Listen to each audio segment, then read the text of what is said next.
Imagine being a completely average teenager named Sora Mukajima, only to end up stranded on a chunk of rock, floating in a literal abyss. Stranded solo in a monster-crawling wasteland, his only game plan at first was running for his life, until running stopped being an option. Like they always say, comfortable lives breed soft people but absolute nightmares, forge absolute beasts. Flash forward 10 years, Sora's grip on reality was slipping, his mind fracturing as he greedily absorbed the life force of every freak he slaughtered. Fast forward 50 years, and the dude was still on a relentless killing spree, tearing through and devouring over 4 million nightmarish creatures. By the time he dragged himself out of that hellhole, humanity was completely erased from his DNA, turning him into the ultimate apex predator in a world currently getting overrun by its own monster apocalypse. But let's rewind. Sora found himself back in that hazy, depressing void.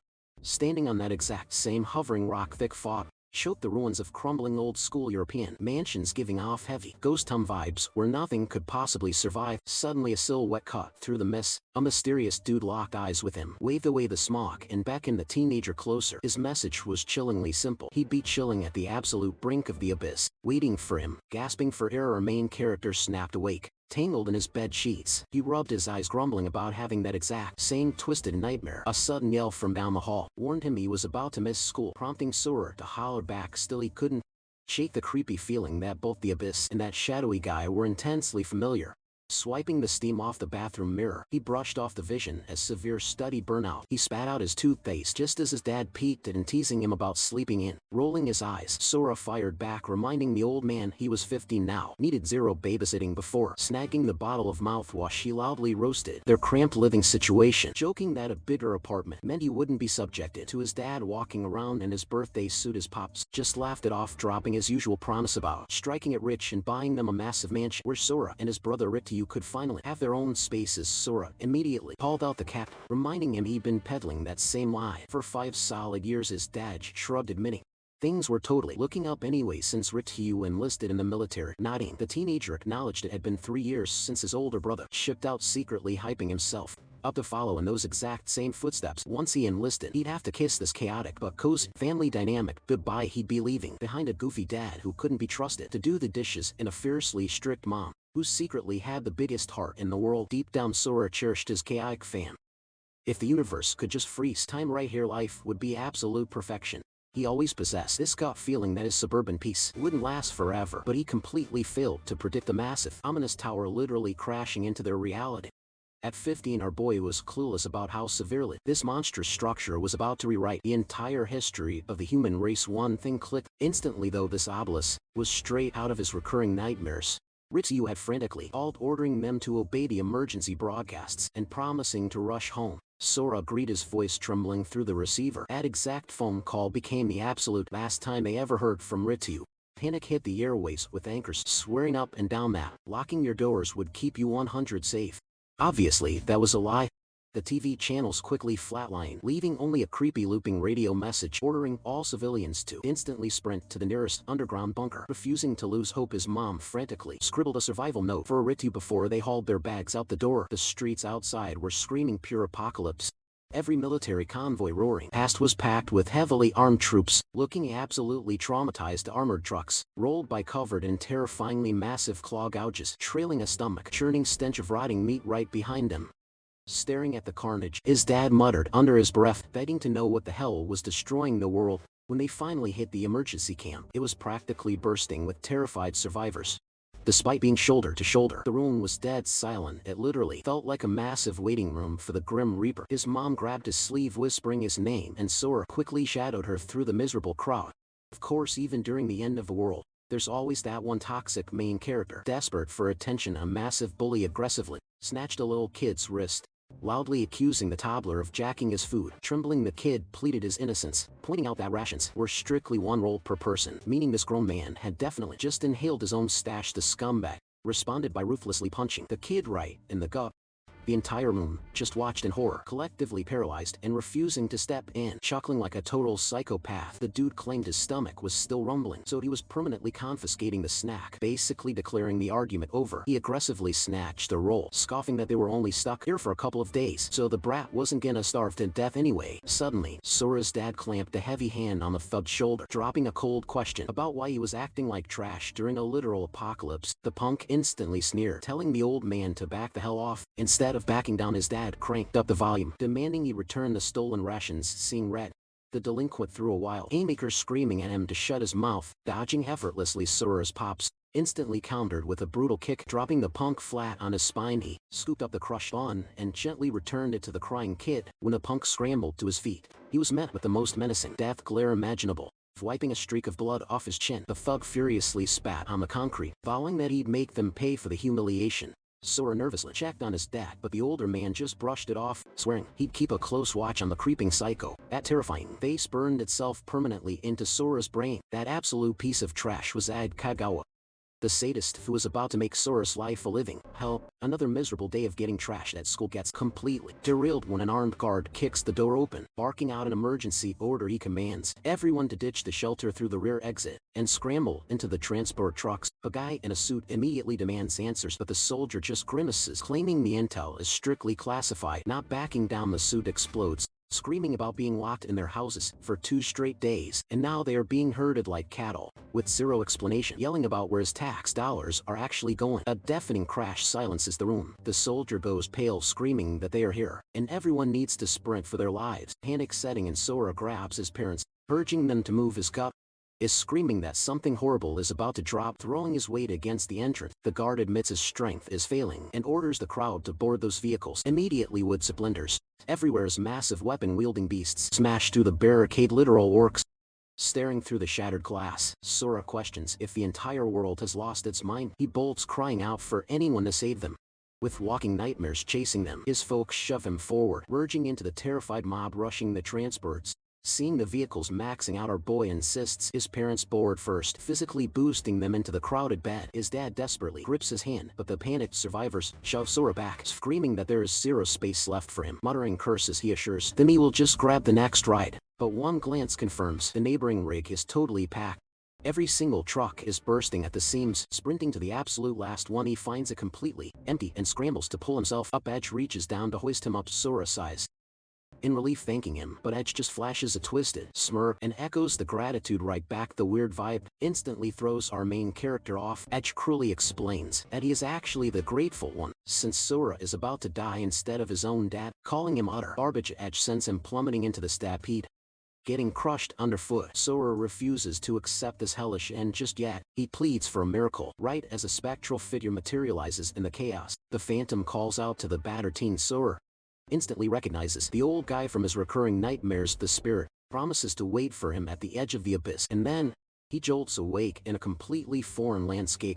Disoriented, he questions if he was hallucinating and where on earth he just spawned. A crude weapon suddenly swings into his peripheral vision, violently cracking against his skull. A frenzied goblin is going all out to end him. Stumbling to his feet, his mind spirals. Where are his parents? Why is he totally alone?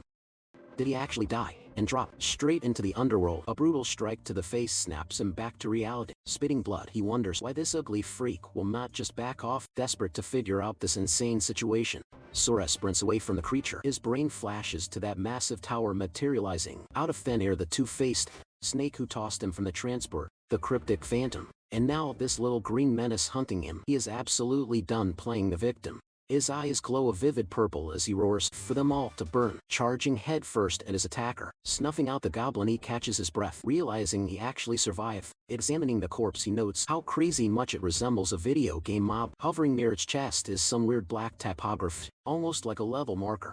Without warning, the ground starts violently trembling. A glowing gem rips itself from the monster's core. Sora watches in disbelief as the stone just floats silently in midair. It shoots directly at him, plunging straight into his chest. Instantly, every single cut and bruise vanishes like magic beyond the insane healing factor. Raw power surges through his veins. The realization hits him he can literally grind levels here by securing kills. Figuring this cramped island might be crawling with more threats, he decides to scout the area before anything else can jump him. Pacing the entire perimeter yields absolutely nothing. No mobs, no hidden trails. Meaning if he actually wants to escape, there's only one crazy path forward. Spotting architecture suspended high above, he steels himself and steps onto a staircase made of floating rocks, surmising he is trapped in some clouded sky zone. The vibe feels incredibly ominous. Any gamer knows the drill. Sky biomes are notorious for housing high-tier enemies. Sure, a digital character would just respawn after a fatal plunge, but he is definitely not willing to test out his extra lives here. Reaching the peak where the path cuts off, he enters a dark cavern. Just as a torch ignites on its own, the flame illuminates a massive drop leading straight to a mysterious gateway. Gripping his newly acquired axe tight, he cautiously approaches the ledge. Strange glyphs cover the entrance, and though they are completely alien, his brain somehow decodes them instantly. It demands fragments from specific targets, nagging. Every single piece is his only ticket out of this abyssal nightmare. The objective clicks into place. He needs to farm those drops to escape. A sudden wave of confidence hits him. Honestly, that first mob was kind of a pushover anyway. Determined to beat the odds and break free, he shows the heavy dungeon doors open. Layer 1 spans a massive 900 meters, matching the exact number branded on that first target. Layer 2 scales up twice as large, holding a beast stamped with a 2, and the third zone triples in size, where one of 4 specific monsters rocks the now 3. The hunt for the fragments is on these glowing keys, were exclusively looted off numbered bosses, serving as the absolute only way to level up. Naturally, a higher digit meant you are facing an absolute nightmare of a monster, but the real headache, actually tracking down these ultra-rare drops. Every single time he cleared a floor, the map doubled in scale, swarming with even more mobs, though his own stats were skyrocketing to match. Sora absolutely pulverized the beast as he tore through the levels. Noticing the enemy types getting wildly unpredictable, hitting floor 12, you recognize the exact same freakish species that previously raided his shelter, except now they were basically cannon fodder to him. The sheer volume of enemies was causing major sensory overload. By the time he breached layer 21, he was staring down a million targets. Hitting layer 30 meant wading through an ocean of 500 million beasts. Tracking down the boss keys felt literally impossible. Half these elite targets were heavily guarded by massive boss squads, while the rest cowered inside deep caverns. Honestly, the most tilting part was just how insanely long it took to clear them out, yet he relentlessly slaughtered his way through the horde. He just kept pushing deeper, kicking down the next abyssal gateway. Now standing on layer 42, Sora faced a mind-bending 2 trillion monsters. The entire horde roared, thirsting for his blood. Sora just screamed back, absolutely hyped. He went on an endless rampage, tearing through the swarm without a single break. He genuinely had zero clue what year it was anymore, because time literally didn't exist down here. It was just a brutal loop of surviving and slaughtering. Catching movement from his peripheral vision, Sora decided that totally obliterating these freaks was the ultimate disrespect. He lunged forward, literally ripping a creature cleanly in half, gripping its severed head in one palm. Sora just stared at the steaming, freshly ripped spinal cord dangling from his other hand. He vaguely wondered what his body count was at this point, but decided to do the math later. Tossing the gory trophy into the dirt, he started wondering if the floor boss was ever going to show up. Out of nowhere, the cavern wall violently exploded, revealing a massive mutated insect. Sora smirked, calling out the flashy entrance, hoping this bug held the drop he needed. He dug his heels into the cratered earth, launching himself directly at the creature's skull. It genuinely didn't matter how hyped up these bosses were, the outcome never changed. Even the most arrogant, seemingly invincible titans that completely one-shotted. Sora instantly brushed off the victor, realizing his god-tier power was making things boring. He looked around, incredibly frustrated about the missing layer 42 key that was way overdue. He roared out in pure frustration.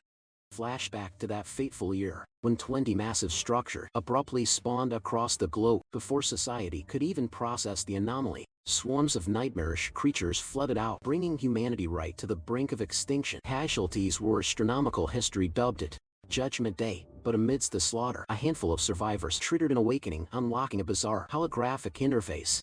These awakened individuals obtained godlike ability. They essentially rebooted civilization, establishing elite hunter factions. Snapping back to the present abyss, Sora was sprinting after a stray creature, demanding the system reveal its stats. Suddenly, mystical chains found the beast out of nowhere. Ghostly voices echoed, screaming that some girl just popped a summoning scroll and needed to be stopped. Sora froze, realizing those were actual human voices. Was this a portal out? A massive grin wiped across his face at the prospect of escaping. He immediately dive-bombed the trapped monster. The abyssal interface desperately flashed red warnings, stating the portal absolutely could not handle more than 2 biological entities.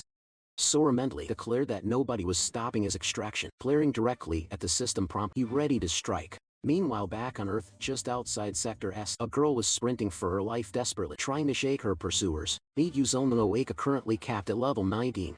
Suddenly, her foot caught a thick root, sending her crashing hard into the dirt. Total disaster. A female spellcaster groaned about the chase. The towering brute next to her ordered Ika to surrender the loot. Mocking that a level 60 scroll was way above a noob's pay grade, Shosai Toshiba threatened to get violently creative if she didn't comply. Ika begged for her life frantically. reminding them that player killing was strictly banned and they were risking major guild penalties. Shosai, Toshiba level 38 barbarian, just laughed in her face. He coldly stated that he was the law out here. He offered a twisted deal hand over the item, and maybe she gets to walk away with all her limbs trapped. She glared back, warning him that pushing her was a fatal mistake. Panicking, Ika screamed that they left her no choice, and instantly triggered the force summon. Shosai just trash-talked her, his eyes totally dead, as he charged up a heavy strike, demanding the item one last time. Suddenly his massive blade froze mid-swing. A glowing magic circle erupted beneath them. Ika smirked, declaring that if she was going down, she was absolutely dragging them to hell with her. Shosai realized she was forcing a chaotic pull and cursed her out. Ika fired back that literally nobody could tame an elite beast pulled through a corrupted rift. The barbarian frantically screamed for his squad to interrupt her. Ika just shrieked, wishing them all a painful death. Instantly a massive shockwave of pure energy blasted the aggressive hunters backward. Shosai panicked, feeling the suffocating pressure. Realizing they were in serious trouble, a terrifying aura saturated the battlefield. The ambusher braced themselves, thinking a raid boss had arrived, only to stare blankly at a pathetic level 3 Cerberus. The tension instantly evaporated as they burst into hysterical laughter. Mocking her ultimate trump card, he put her literal life on the line to guard that scroll, leaving everyone totally on edge about what kind of nightmare creature she was about to pull out of nowhere. A single arm punched straight through the Cerberus. Sora ripped the beast to shreds like it was wet paper, leaving the whole squad utterly speechless. Was this dude some high-tier humanoid boss? The girl tried to get his attention, but he was completely zoned out, just muttering to himself that he was finally free. Bro straight up yelled that he made it out of that absolute nightmare. His manic laughter echoed through the area, carrying such an insane dark aura that Shosai felt his blood literally turn to ice. Eiko stood there frozen, trying to process who this absolute menace was. Suddenly the laughter caught off and his gaze locked onto her before he closed the distance in the blink of an eye. Flashing a wildly unhinged grin, he demanded to know if this was actually Earth. When she nodded, you could see the realization hit him. He was finally on home turf. He casually asked if she was at some cosplay convention. Taking that disrespect personally, Shosai rushed him, screaming at the top of his lungs not to mess with the Titers War Guild. The dude threw everything he had, but it didn't even leave a scratch. Sora just shot him a death glare, making Shosai realize he wasn't fighting a man. He was facing an absolute monster. Sora's trauma flared up, hallucinating the guy as a literal orc. He hoisted him up by the throat aggressively, demanding to see his identification number, leaving a gasping Shosai completely clueless. Snapping back to reality, our boy dropped the dude. Shosai hit the dirt, trembling, having actually soiled himself. Out of pure terror, his crew scrambled to pick their humiliated boss up off the floor. Sora coldly ordered them to scram while retreating. Shosai yelled some classic villain threats about getting his revenge. Staring at his brutal battle scars, the girl could not wrap her head around his completely broken stats. There was absolutely no way this guy was just another random mob pulled from the abyss by her magical scroll. Snapping her out of her thoughts, Sora demanded to know exactly how much time had passed since those mysterious towers dropped. When she told him it had been 5 long years, it completely tripped him out. He still could not fathom if he was actually back in reality, or why she looked like an RPG character. She quickly broke down how an awakening system had integrated with humanity. Sora felt a heavy pit in his stomach, and his home really flipped upside down while he was rotting away in that void. Then she dropped the bombshell. City just got absolutely leveled by the 7th massive monster wave. That hit way too close to home. That was his childhood turf. Desperate, he pushed for details on his hometown, only to hear it was nothing but rubble now. She tried to assure him that elite units were deployed to the front line, so the threat should be under control. Ignoring everything else, Sora asked for a single direction. The second she pointed a shaky finger toward the horizon, our guy straight up teleported out of there, leaving her utterly confused. She realized she needed to brief her older sister immediately about this insane wild card entering the board. Cut back who Shosai's pathetic squad licking their wounds in the streets, totally unaware that a deeply unsettling figure was silently blocking their path. Before they could even ask who the stalker was, the hooded stranger claimed they reeked of Vicen. The ultimatum was clear: spill his exact location in 5 seconds or else. Panic set and hard, trying to act tough, Shosai started running his mouth, demanding to know what kind of sick prank this weirdo was pulling. Time was up. In one flawless blinding motion, the stranger sliced the entire squad completely in half. Just like that, the whole crew was instantly deleted. Meanwhile, deep inside the heavily fortified headquarters of the Titers Roar Guild, the atmosphere was insanely tense. A desk worker delivered the grim news that Tashio's entire unit had flatlined, while Sanazaki and the ultra-rare scroll had completely ghosted them. Her boss, Soft, calling his own fallen men absolute garbage. Furious, they got outplayed by a pathetic level 9 magic user, but Ryuichi Mukai Their ridiculously overpowered level 118 Storm Priest wasn't having it. He inspected the data and realized his men were wiped out in a single devastating strike. He swore to hunt down the executioner, and his second-in-command fully backed the play. Riach barked out orders to track down Sanazaki and drag her in for an interrogation. Nobody disrespects his guild without paying the ultimate price. Right at that moment, a violent gust of wind ripped past him. It was Sora. Riichi instantly choked on the overwhelming stench of fresh carnage. Completely stunned by this phantom, that blur was heading straight for a highly lethal dead zone. Realizing this monster wave was a totally different breed, Riichi knew some heavy hitters were moving in the shadows. The monolithic tower that had been asleep for 5 straight years was officially waking up. Sensing a bloodbath, he immediately radioed every search squad to fall back. It was a code red situation. Back to our boy Sora was parkering across the broken landscape like a missile, refusing to slow down until he breached the quarantine borders of his city. Looking around, it finally clicked. While he was fighting for survival in the dark depths, his hometown had literally morphed into an apocalyptic wasteland. He flashed back to his early days in the void. He was hopelessly weak. To survive, he had to shut off his emotions, grinding until he was completely numb. He nearly lost his humanity entirely, but the clinging hope of seeing his family again was his only anchor. Those terrifying creatures that used to give him nightmares, now they were just pathetic stepping stones. Staring at the wreckage, he sent up a silent prayer that his parents and brother made it out alive. The vibrant, bustling streets, he remembered, were totally reduced to dust and concrete. Entire skyscrapers were snapped in half like twigs from some cataclysmic force, yet strangely, there were no casualties scattered around, proving a successful mass evacuation had taken place. This was officially a ghost town. Finding his old apartment, he literally tore the door off its hinges, quietly whispering that he was finally back. The inside was completely trashed. Deep down, he knew his family wouldn't be chilling in a war zone, but he just had to see it with his own eyes. This place held every good memory he had left. Walking through the debris, something caught his eye on the kitchen table. It was a handwritten note from his parents. The letter revealed that the government had officially declared him dead, but his folks flat out rejected that lie. They packed up his room, but left his essentials behind, keeping the ultimate faith that he'd return. They even went out and bought fresh clothes in larger sizes, neatly stacking them up so he'd have gear that actually fit his new build. They left a marked map directing him to Safe Zone 6, begging him to track them down. They promised they would never stop waiting for their son's sign. Mom and Dad tears finally broke through his hardened exterior as he gripped the paper. Questioning his own massive power limits, he grabbed a tactical blade, chopped off his ragged hair, and made a silent vow. If his stats were high enough to wipe out this entire apocalypse, he was going to take his damn life back. He locked eyes with his new reflection. The hunt was on. Sora locks his sights on Shelter 6. The holographic map points dead east, but the streets ahead are completely wiped off the grid. No road, no problem. He carves his own savage road, parkering across the shattered rooftops at breakneck speed. A random mutated freak tries to ambush him midair, but Sora obliterates the thing with a casual flick, not even breaking his stride. Miles away, a couple of hammered guards complain about their dead-end shift. That is until a dark blur streaks across the night sky. They rub their eyes, utterly clueless, before a younger rookie runs up with a camera. He actually caught the glitch on video. It was a human. Meanwhile, deep in the neon-lit slums, a terrified girl backs into a grimy alleyway, begging her attackers to back off. She cries out that she was just scavenging for scraps, but these shady hunters just sneer, drooling over fresh meat like hungry wolves. Their leader Edge licks his lips like a total creep. He flashes a twisted smirk, promising they are absolute gentlemen who want to show her a good time. Tears stream down her face as she desperately pleads. Edge closes the distance, whispering Sit promises about being gentle. He claims it would be a tragic waste to let her go.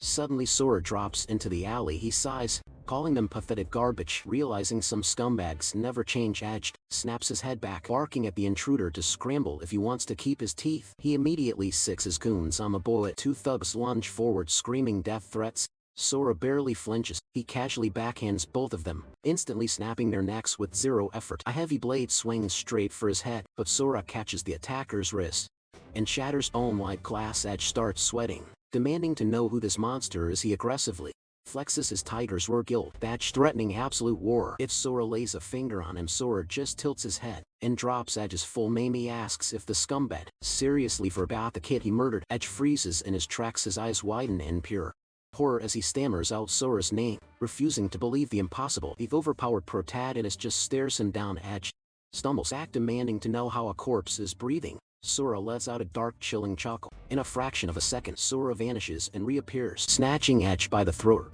he whispers that he literally crawled back from hell just to return the favor. The bully chokes, his vision fading to black. Sora violently chokeslams him into the concrete, announcing that it is time for a one-way trip to the underworld. He vows to utterly destroy every ounce of the man's pride.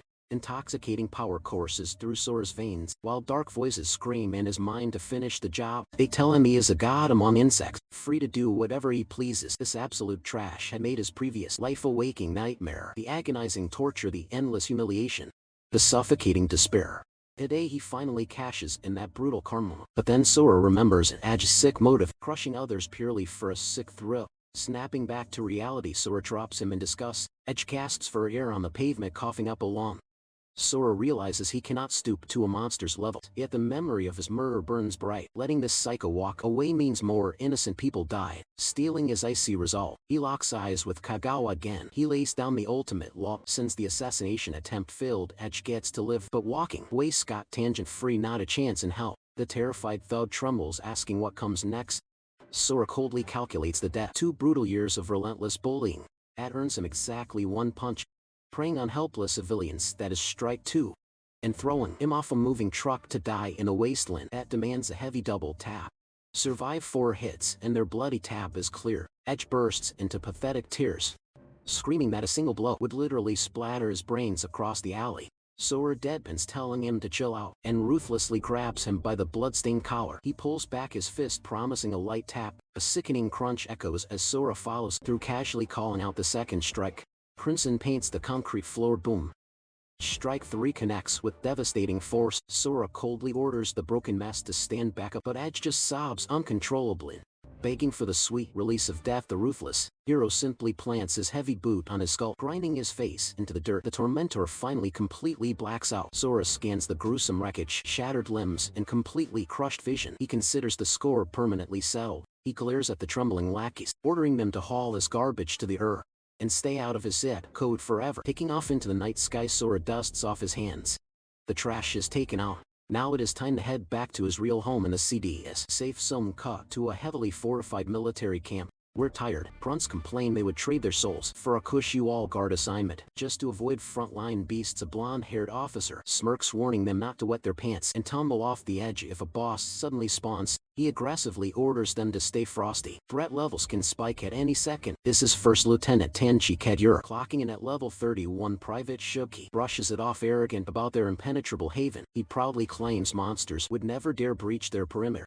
Cue the absolute irony. Out of nowhere, the massive barricades violently shatter. A towering level 45 Kraken spawn crashes the party. The panicked squad immediately empties their assault rifles into the beast, but the bullets just piss it off. Pure terror sets in. A rookie screams that their standard issue guns are doing 0 damage against a creature ring that insanely high. The armor titan rears back for a devastating strike. Tanji shrieks for everyone to scatter, but the monstrous Kraken violently crushes the ground beneath them. It literally snaps screaming soldiers in half like dry twigs of blood. Soak survivor cries out for his fallen buddy Shun, cursing the freakish octopus to burn in hell. Blinded by grief, he vows to butcher the thing himself. Absolute chaos erupts across the bloody battlefield. Suddenly a mysterious guy steps into the carnage, holding a strange box. The desperate platoon unleashes a storm of lead, but then the gunfire abruptly trails off. The monstrous Kraken has completely frozen its terrifying gaze, locked dead on the sky above.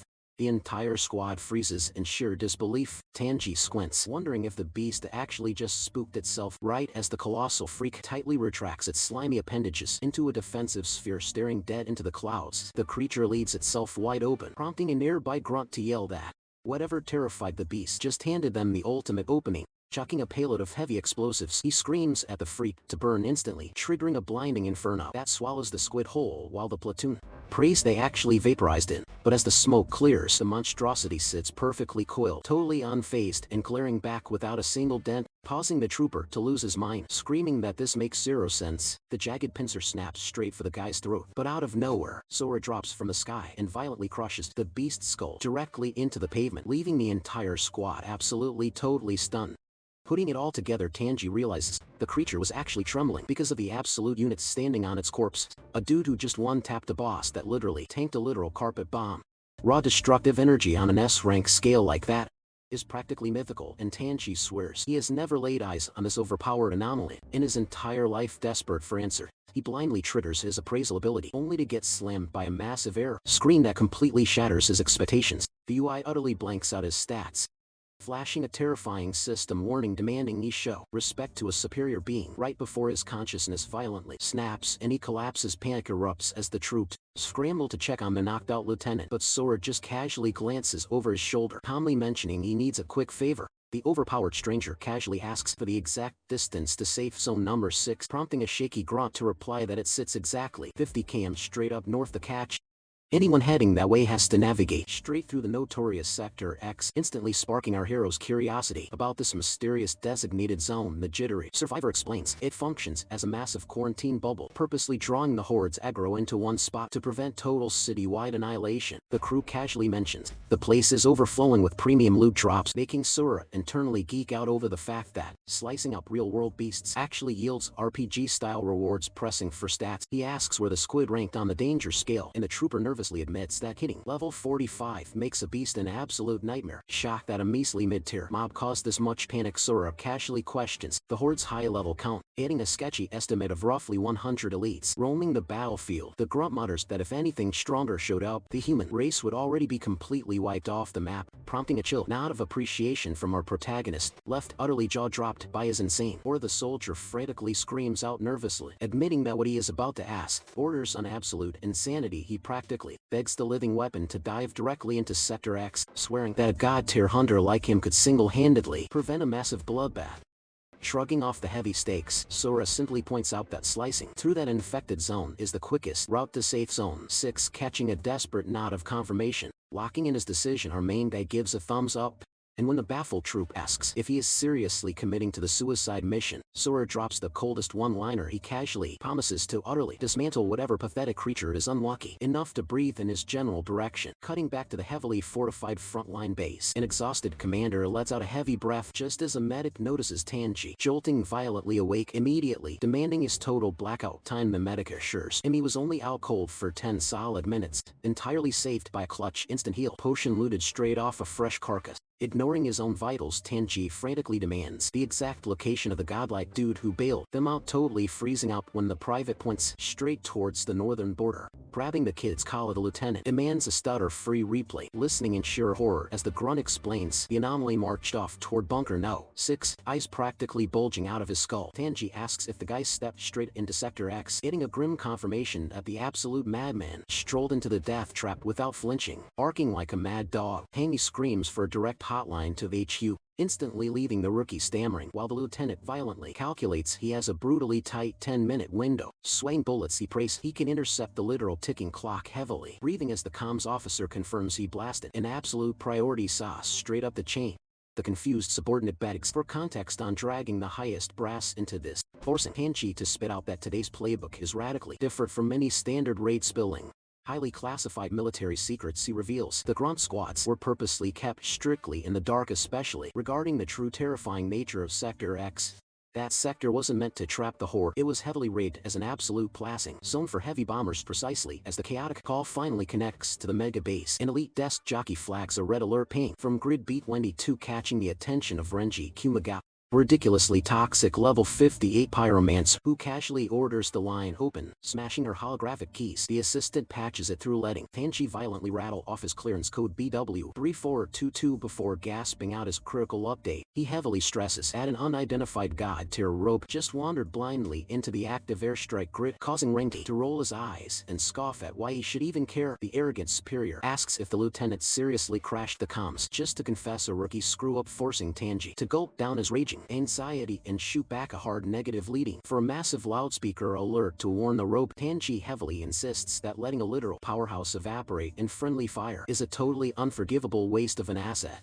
Annoyed by the hype, the fire mage demands our data on this so-called powerhouse's combat level, causing Tanji to choke up and admit he has absolutely zero clue. Pinching the bridge of his nose, the arrogant boss slowly mocks the situation, summarizing that some completely unranked random shattered protocol to play hero in a literal blast radius. For this nobody, they are begging to pause a multi-million-dollar strike, while his female co-commander coldly notes the idiot will likely be a pile of ash before the mic even turns on. Tanji bursts into nasty laughter, roasting Tanji for being completely brain dead. but insanely hilarious, insulting the frontline scrubs for needing constant babysitting instead of manning out flexing his heavy authority. He threatens that while he rarely micromanages, flagging a delay to the meta bosses over some stray dog will severely sabotage his own spotless record.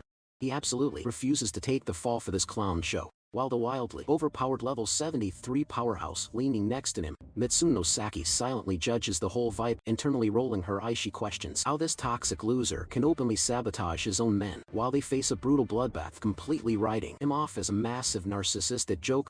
Yet through the heavy static, she finds herself genuinely fascinated that the meticulously trained Kagura is throwing his entire career away just to bail out a total manless phantom. Was he really worth scrapping the entire mission? That question burned in her mind as she thought about his insane power. Sweat drips down Tanji's face as he waits for the radio to crackle to life.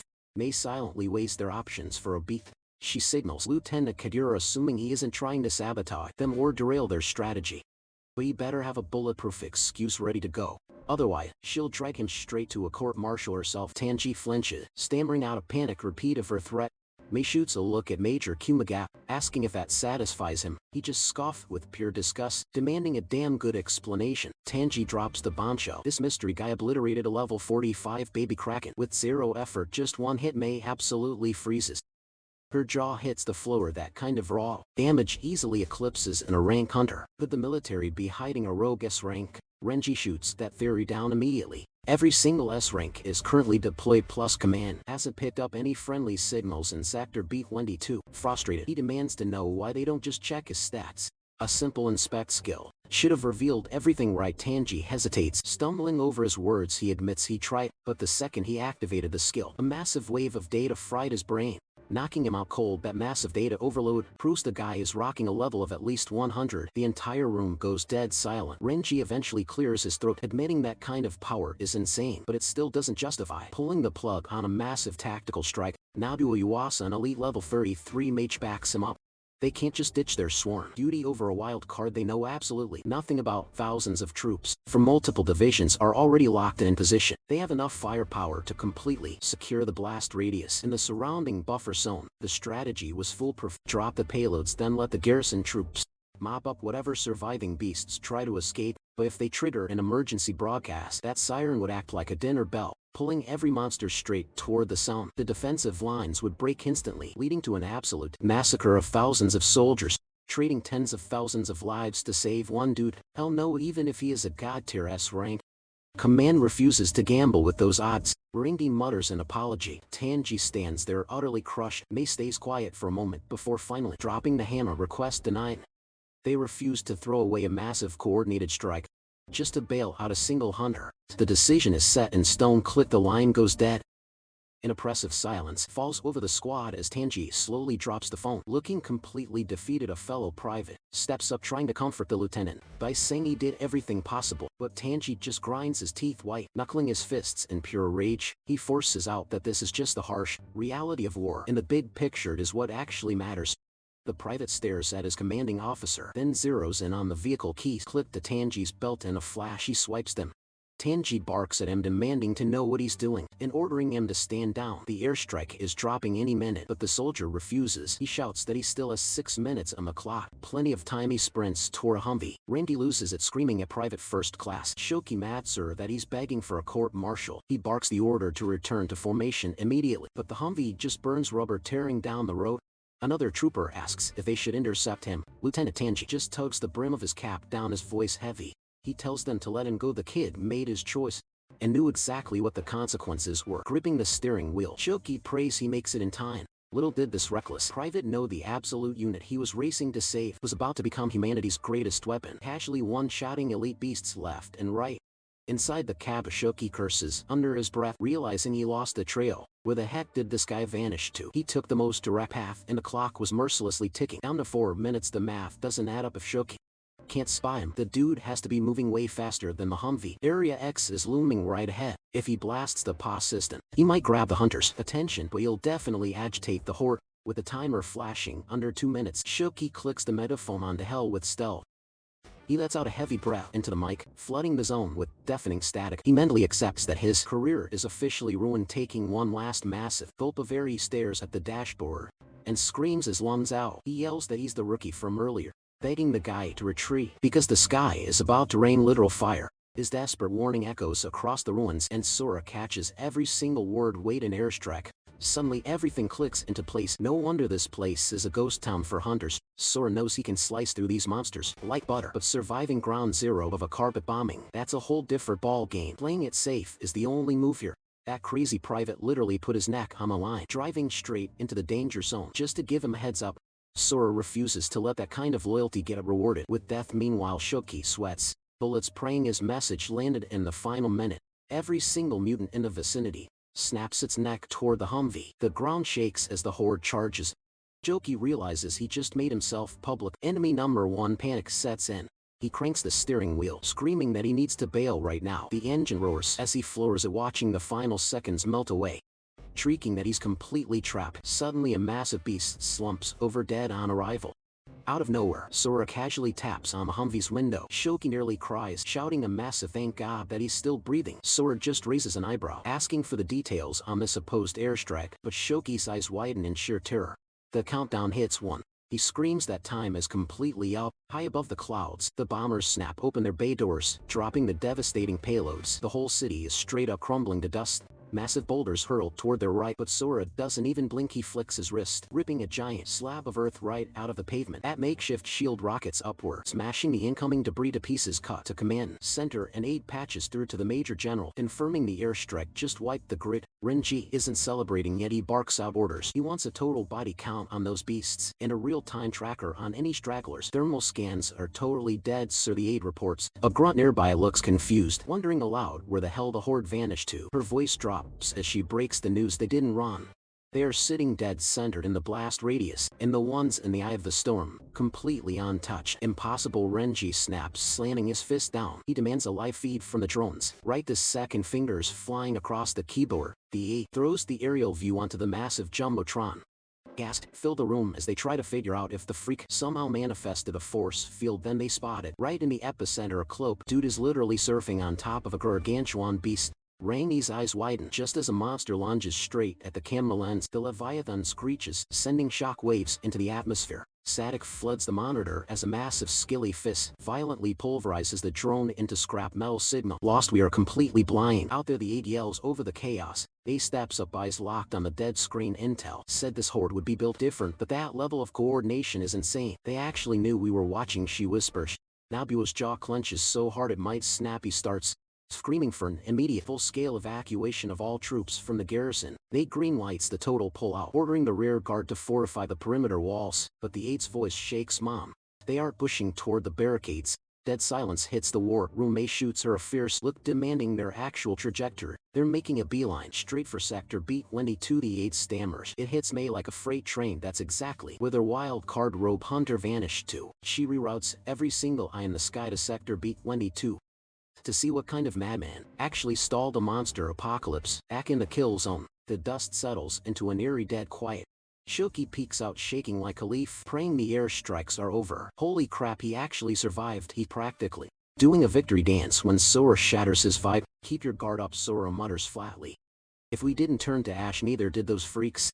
And guess what? The whole swarm is zeroing in on their exact coordinates. Sora's instincts flare up. He shoves Shoki toward the dirt, sends in massive hostile energy closing in at breakneck speed. Shoki stumbles, asking if it's just friendly recon tech. No chance, those beasts just swatted a military drone out of the sky. A tactical ape they've literally never shown before. Sora glares at the horizon. Save the shock for later, he growls.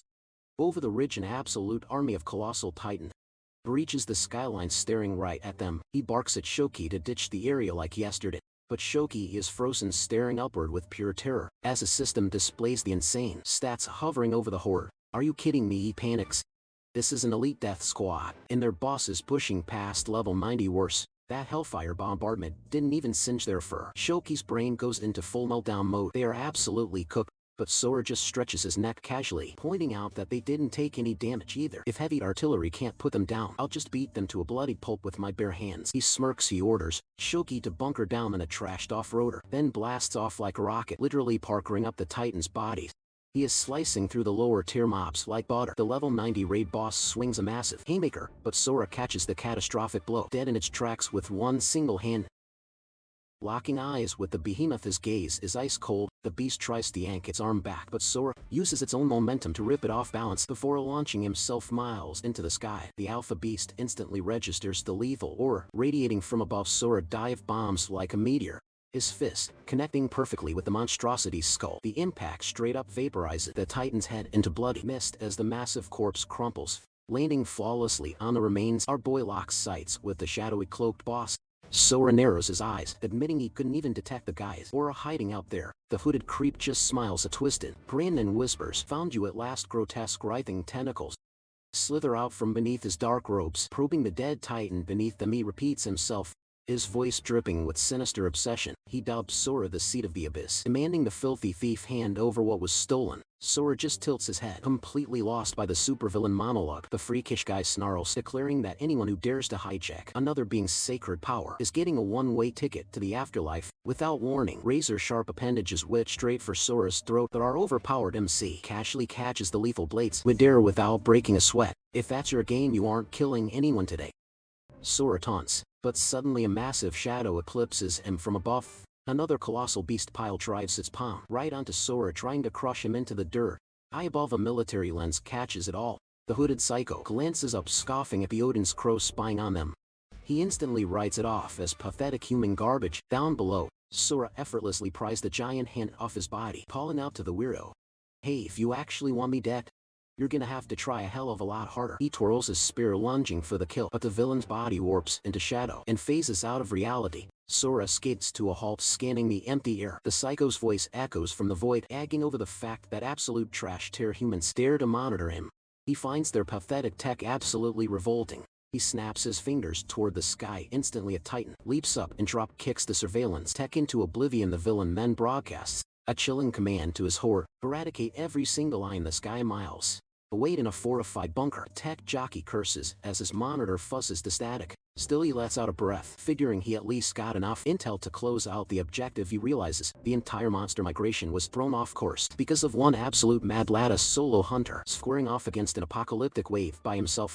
He scrambles to radio command about this anomaly, but a deafening crash rocks the steel barricade behind him. The grunt dives for cover, screaming that his position is compromised. Right before his mic cuts out in an agonizing shriek, the cloaked psycho cackles like a maniac, unleashing his monstrous pets to slaughter anyone breathing. Sora's eyes darken, his grip tightening on his weapon with pure rage. He flashes back to Shoki's desperate words, how a powerhouse like him could literally save humanity, and how the kid risked everything just to drop a warning nearby. Shoki panics, yelling that some kind of tack got wedged in their wreckage. Sora's jaw clenches so hard it could shatter glass. His aura explodes as he locks onto the villain, growling, "If you want to end a raid, you always decapitate the final boss first. Look, the math is simple. If you want to keep the body count at 0, you gotta speedrun these villains." The colossal beast violently swings its massive fist, but Sora effortlessly sidesteps the strike. He realizes instantly, ever since that creep fused with it, the Titan's damage output has completely skyrocketed, tracing the dark energy radiating across the cracked pavement. Sora realizes this dude just refuses to stay down. What's actually tripping him up, though,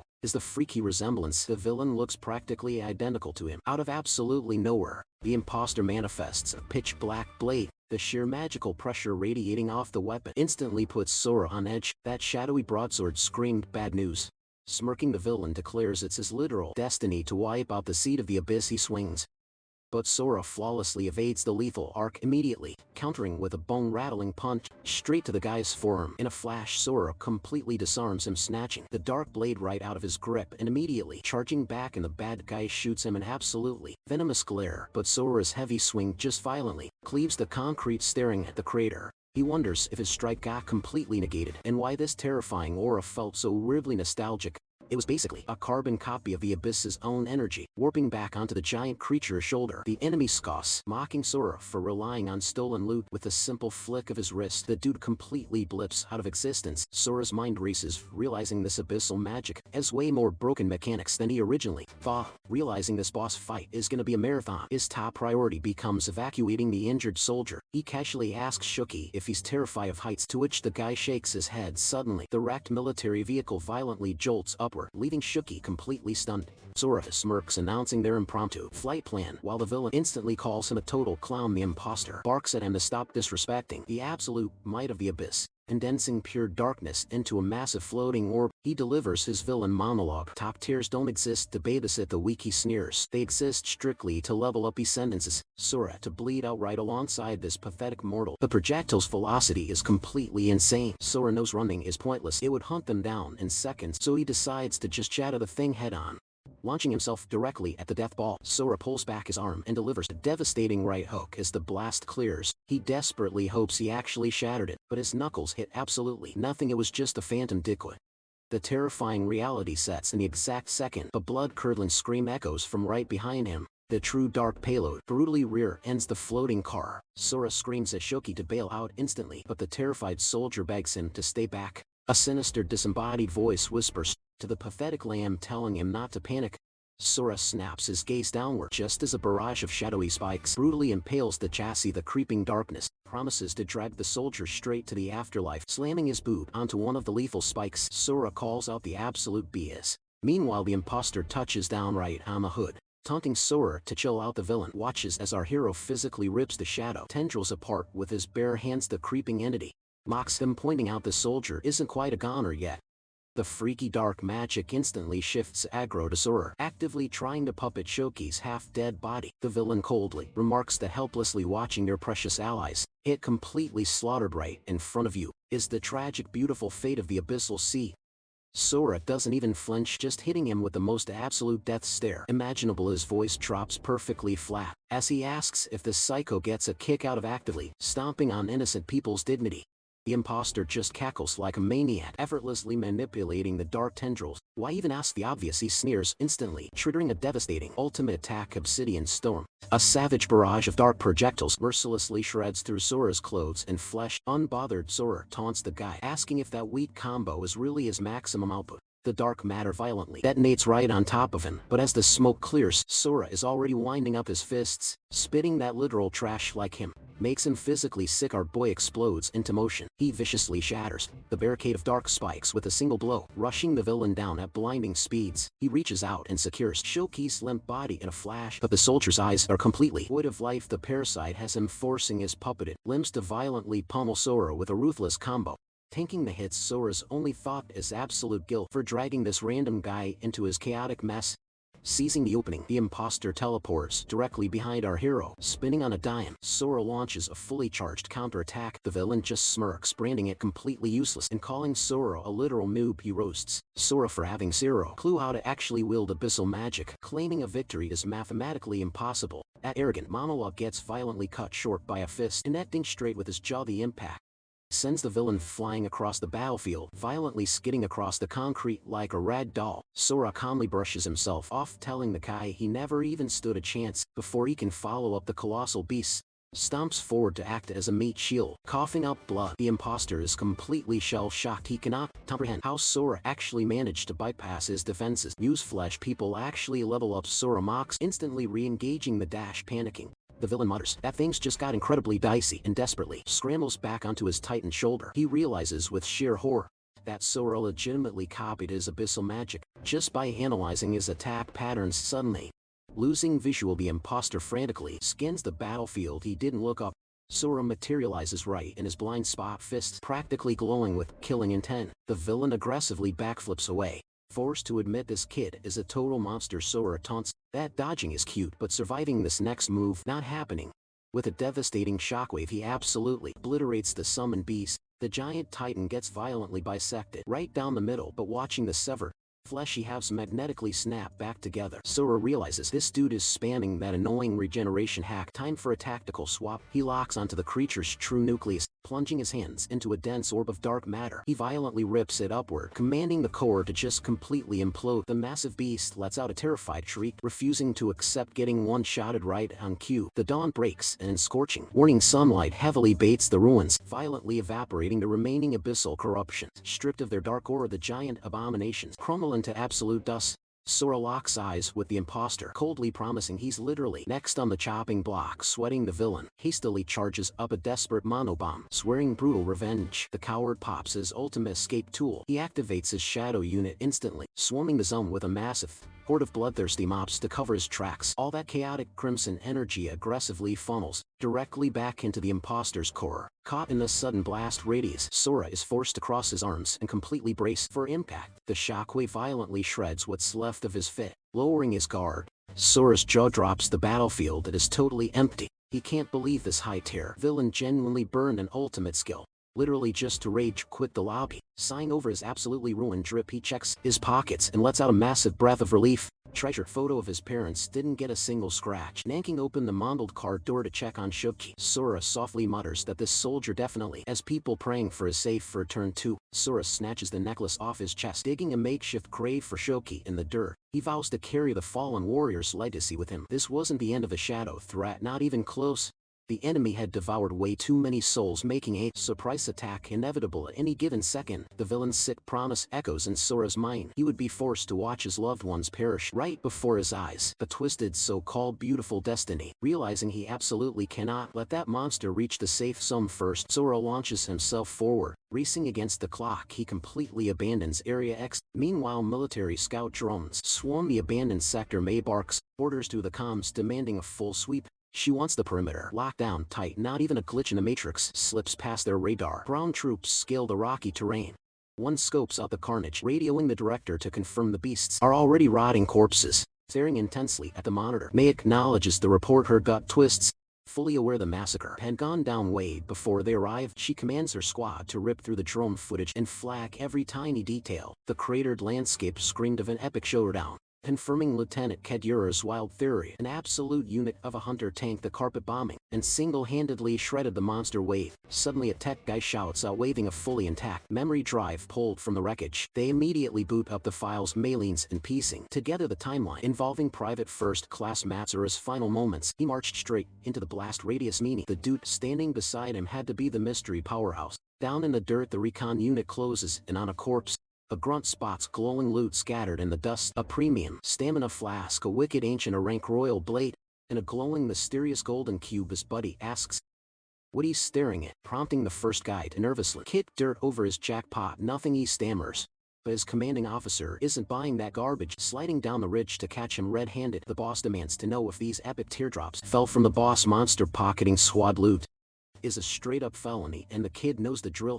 Sweating, the rookie stares at the shiny gear, asking how they're chopping out the profits. The superior smirks, telling him to chill, he only wants the cube. The rookie immediately shuts that down. Everyone knows a flashy box like that screams legendary artifact, but the veteran officer grips the kid's shoulder tight, warning him not to push his luck. Cornered and outranked, the kid surrenders the cube. As the rookie trudges away, the corrupt cop gloats over scoring a literal gold mine. Cut to evacuation shelter 6. Sora finally hits the gates. Glancing up at the massive barricades, he notes the absolute lack of battle damage survivors. Throw weird glares his way, mostly because the dude is strutting around totally shirtless. Expanding his senses, Sora realizes the shadow monster is nowhere close. Actually, there isn't a single heavy hitter in the vicinity. But without an alpha guarding the yard, this entire sanctuary is a sitting duck. Suddenly a monk steps dead in his tracks. Sora squints, wondering if the old man is visually impaired. The monk points out Sora's insanely heavy aura, hating him as a wanderer from the wasteland.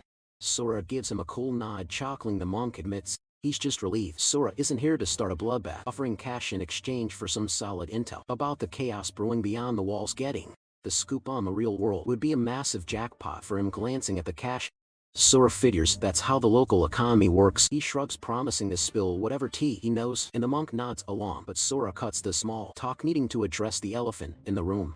A holy man tossing around terms like "Your Excellency" is clearly capping. The monk cracks a smile, admitting his cover is blown and the robes are just for the aesthetic. Sora fires back, asking if blindfolding himself is just a fashion choice too. Groaning internally at this pesky kid, the man claims he caught a nasty eye infection. Yeah right, Sora can literally feel an insane predatory energy leaking from behind that claw. The guy is definitely masking his true stats for a reason. Turns out there's a total beast playing dress up in this safe zone. Flipping the script, Sora asks what the fake monk wants to know. The man leans in, desperate to hear about the apocalypse happening outside, pointing at the heavy artillery lining the barricades. He knows the military is prepping for all-out war. The clueless civilians might be oblivious, but he felt the shock waves from distant explosions and needs the rundown. Playing it cool, Sora claims ignorance, making up a story about running errands when the Southwest Quadrant blew up, forcing him to run for his life. The monk smirks instantly, realizing the kid is smurfing his power levels too. Still he hands over the cash, thanking him for the crumb of intel which Sora casually brushes off, walking away. Our hero questions if this secret powerhouse operates solo, tracking these invisible threats. He can't help but wonder how many hidden titans are actually lurking in the shadows. Plus he needs to keep a low profile. It's wild that camp security lets a shady dude like that roam unchecked. Humanity's defense system is looking super sloppy, probably because everyone is focused on the mutant monsters. Sora ducks into an apparel shop, finally copping some fresh strip using the fake monk's hush money. Tripped out, it was time to hunt down his missing parents. Sticking to the classics, he flashes a faded photograph to a random girl on the street, asking if she recognizes the couple. Instantly the girl completely freaks out, stumbling backward and aggressively denying everything.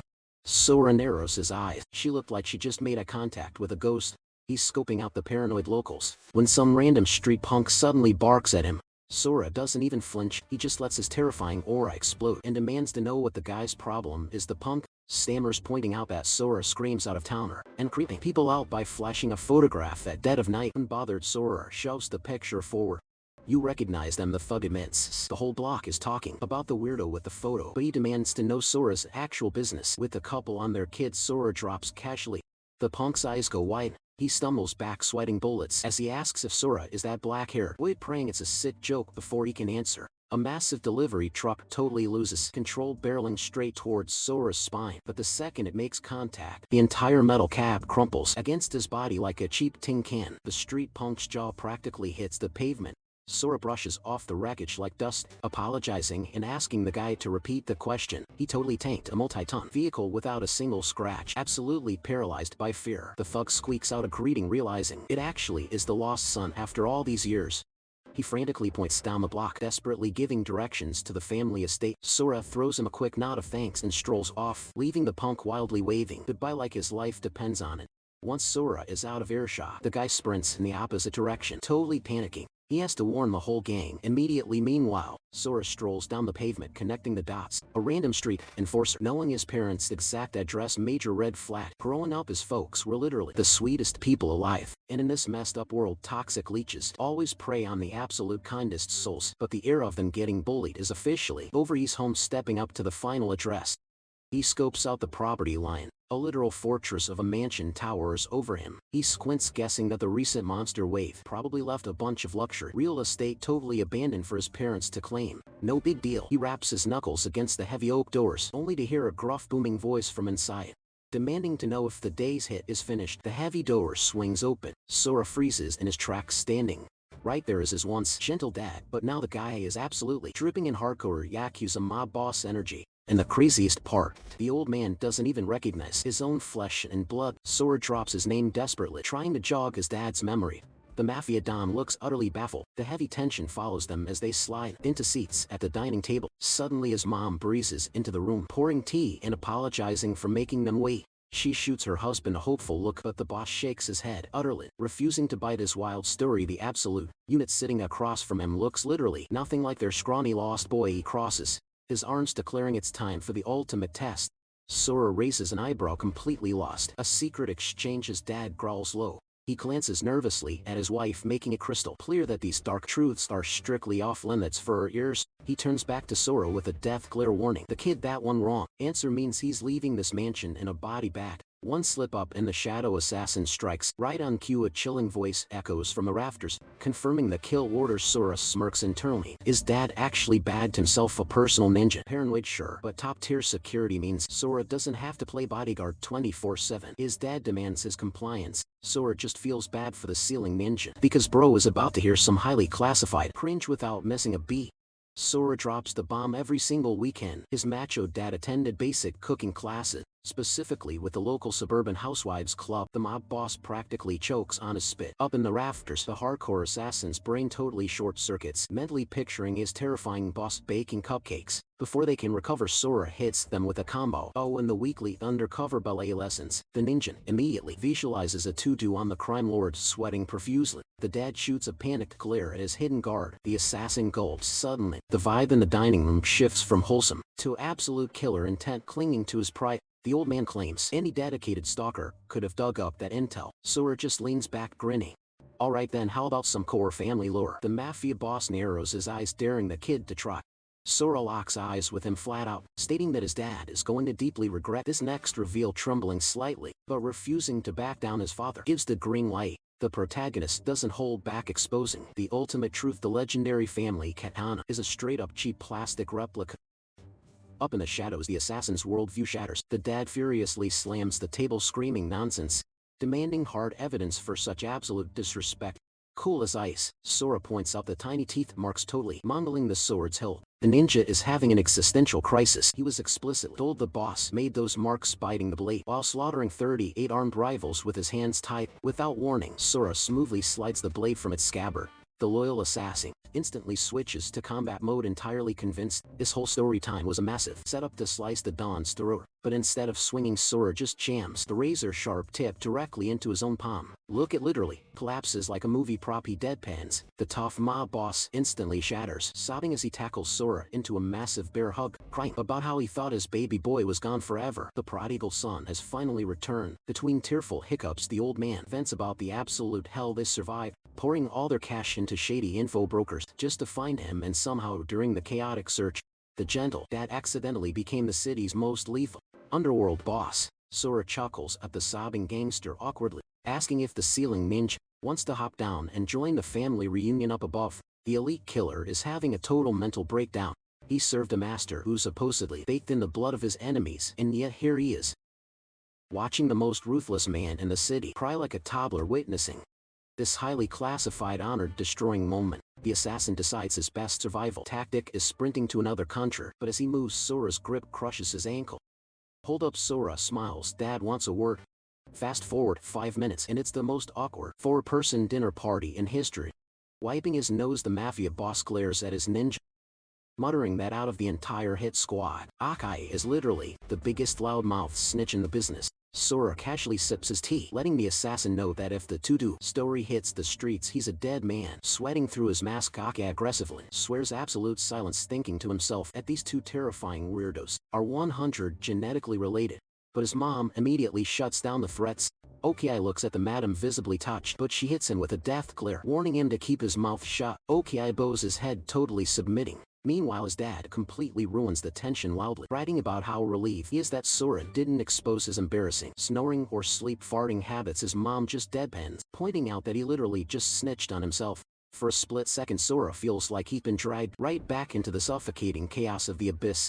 He finally thought he was safe at home, until the front door violently swings open. That same street punk from earlier barges in, yelling for his boss and claiming some white-haired kid is hunting him down. The punk freezes mid-sentence the second his eyes lock onto our boy. Sora tilts his head casually, asking if he's the guy he's looking for. The thug instantly starts sweating bullets, visibly shook. Azu, the punk stammers, immediately trying to front by bragging that while Sora might hit hard, they've got the massive numbers advantage. He accuses Sora of plotting to assassinate his boss, demanding to know if he's secretly working for the Tiger's Roar gang. Instead of answering, Sora lunges and locks in a brutal lead grip, staring literal daggers into the punk's soul. Sora shoots a chilling glance at his dad, asking why he hasn't formally introduced his own flesh and blood to his crew yet. Stepping up, the old man proudly announces that this absolute unit is his son, the exact same kid who vanished off the face of the earth 5 years ago and just miraculously walked back through the front door. The dad tries to hype up Sora's stats, only to awkwardly realize he has zero clue what his kid's level actually is.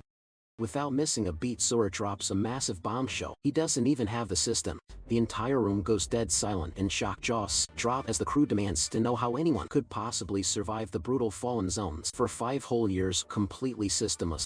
One of the thugs scoffs, claiming that without system support, getting past level 10 is mathematically impossible. No matter how insanely hard you grind, another lack starts losing his mind, wondering what kind of sick joke this is. Furious that this so-called powerhouse is technically just a glitchy, systemless noob, the ponytailed punk shakes his head, convincing himself they must have massively overestimated the kid. Still, he can't wrap his brain around how a raw beginner completely tanked that massive impact earlier without taking a single scratch. Looking down on them like actual trash, RMC coldly challenges him to whip out their precious system and try scanning his stats themselves.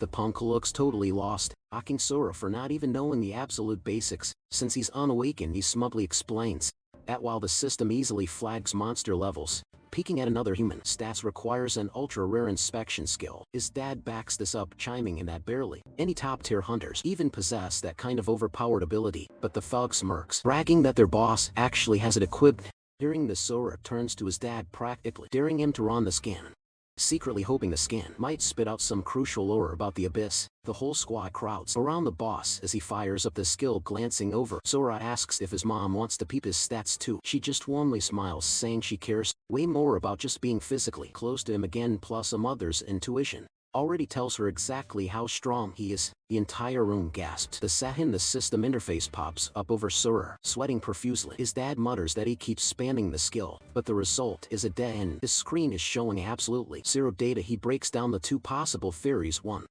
The system is completely ghosting Sora because he isn't integrated into the network. Or 2. His actual power level is so astronomically high that it straight up broke the scanner's limits. The weirdest part, even without system integration, his basic name tag still hovers above his head. Plus, applying basic logic here, if Sora was truly a level cap scrub, the abyss would have turned him into Monster Chow on day 1. His dad concludes that his son's power is literally off the charts, dying to know what kind of hellish training arc his boy went through during those 5 missing years. But his mom quickly redirects the vibe, reminding everyone they should just be hyped he's breathing. She knows her baby boy is tough as nails, acknowledging the sheer brutal trauma he must have survived just to find his way back. Hearing those words, our MC's voice utterly cracks, tears flooding his eyes as violent flashbacks of the abyss mercilessly crash over him. The stone-cold badass finally shatters, sobbing like a kid. He desperately tries to comfort her, promising that the nightmare is permanently over now that he's home, begging her not to shed another tear.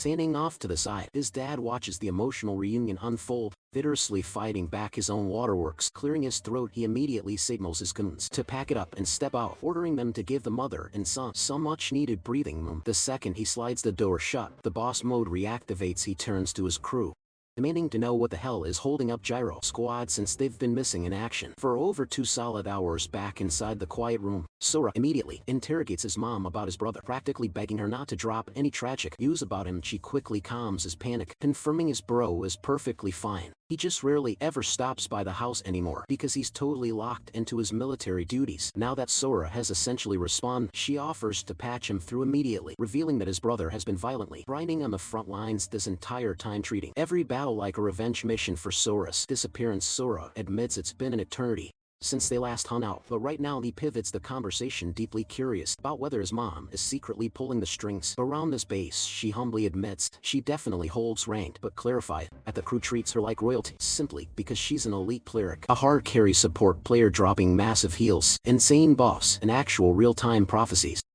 Catching onto that last detail, Sora instantly asks if she can use her clairvoyance to figure out exactly what the hell is going on with his glitchy body, but she shakes her head, explaining her magic doesn't work like an X-ray for stats. While clerics can catch glimpses of the future, she didn't even need a vision to know her boy was destined to survive and make it back. Suddenly, heavy footsteps echo through the compound. A guard forcefully yanks the door open, barking at whoever is standing in the shadows. The guard immediately backs down, coming face to face with the Syndicate's heavily anticipated second-in-command. The boss steps up, formally greeting Gyro the Washima, the ruthless vice president of the United Guilds. But the pleasantries die fast when the boss spots Gyro's incredibly sour expression. He instantly demands a situation report, asking if the mission went sideways, after he specifically assigned lookouts to monitor the perimeter. Gyro spits venom, confirming their worst paranoid theories. The Tiger's Roar gang is 100 in bed with the military.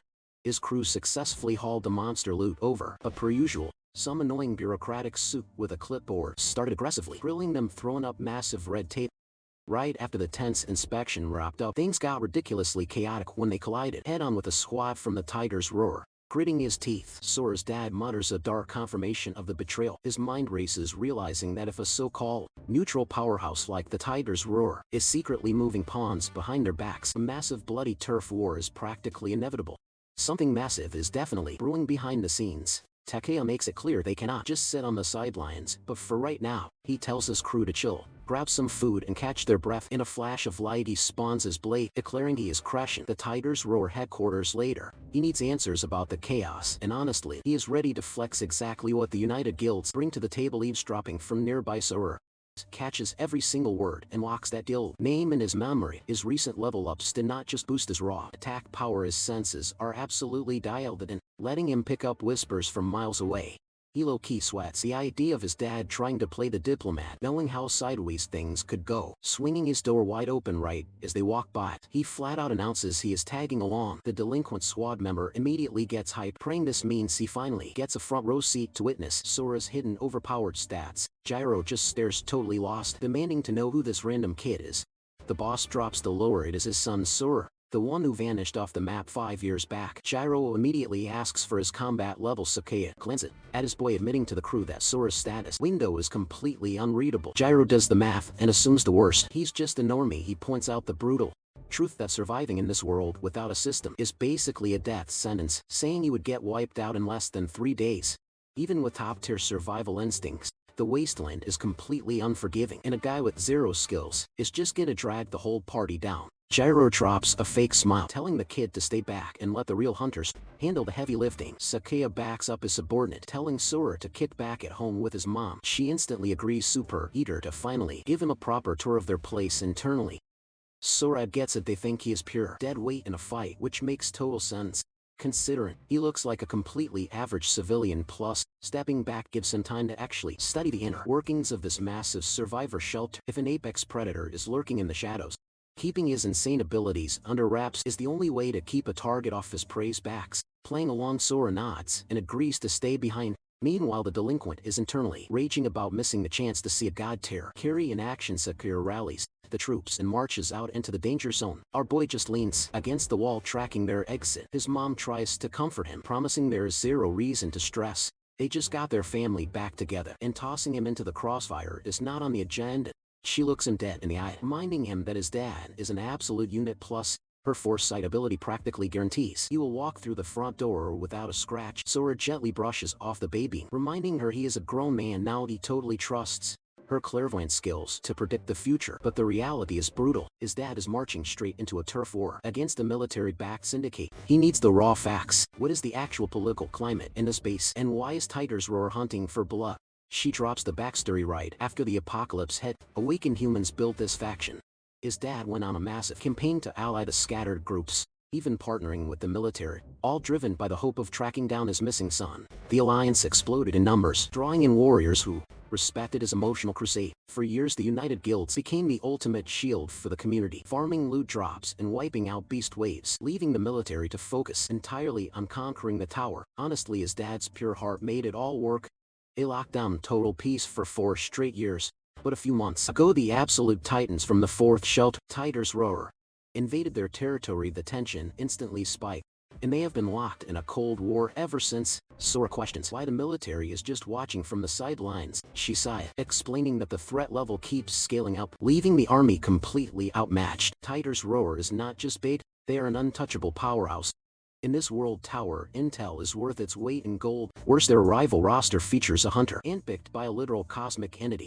Having an Asura is the ultimate cheat code. Sora pauses, asking what a tower deity actually is. She describes them as the supreme architects of the dungeon, wielding power that mortals can only describe as divine. Survive their impossible trial, and you earn the title of Ezra out in the real world. They are worshipped as holy prophets and untouchable enforcers, and unfortunately, Tigers Roar has a monopoly on these god-tier fighters. They have steamrolled their way into claiming almost every zone. The crazy part, the citizens absolutely idolize them. Even with 0 tower clears on their record, his dad's squad is the only faction drowning because they lack a divine champion. Sora processes the grim reality, wondering why, if the locals respect his dad's alliance so much, they dress and operate like a literal mafia family. His mom giggles, admitting the gangster aesthetic is just an inside joke. Sora is stunned, but she just laughs it off, claiming the mobster vibe works as long as morale is high. Noticing his exhaustion, she tells him to hit the showers and recharge. She offers the classic mom treatment of scrubbing his back, but Sora instantly dodges, insisting he can handle his own hygiene. She smiles, realizing her little boy is truly a man now. The second the door clicks shut, the atmosphere shifts, assuming the coast is clear. He instantly sparks his dark abyss aura. He severely underestimated how toxic the turf war had become, unable to shake the bad vibes. He slides his window open and launches himself straight into the night sky. From down the hall, his mom tracks his energy signature, She shakes her head with a smirk, whispering about how teenagers simply refuse to follow instructions across the city. Sakaya and his loyal enforcers are marching directly into the belly of the beast at Tiger's Roar. Gliding above the rooftops, our overpowered lead notices the outer sectors are pitch black. Honestly, the lack of lighting makes tracking his dad's squad incredibly easy. He has their coordinates locked down. But mid-flight a sudden wave of extreme vertigo hits him, a brutal side effect of absorbing those forbidden abyss shards. This dude literally never gets sick, not even a sniffle. Out of nowhere this creepy voice echoes, out calling him the seat of the abyss and vowing to hunt him down. Sora instantly clocks that voice. It belongs to that one guy, but his radar is totally blank. Is this dude masking his aura, or what? Bingo. He actually infiltrated Shelter 6. A massive wave of vertigo hits Sora as the phantom voice keeps looping its threat like a broken record, claiming his soul is permanently branded. Sora throws a vicious punch at the stalker. Is he hallucinating right now? His fist straight up phases right through the guy's body. A literal soul mark. Meanwhile the ghost just keeps chanting that same eerie sentence. Suddenly blinding flashlights lock onto our boy. Patrol guards start interrogating him about lurking. Around this late, Sora realizes he must have yelled out loud and totally blown his cover. He immediately bolts, assuming the weird glitch vanished, but the second his boots hit the pavement, that sinister soul mark materializes again, swearing the seat of the abyss will never break free. Wait, did the flashlight beam actually erase it earlier? He decides to run a quick test and steps right under a glowing street lamp. Everything clicks.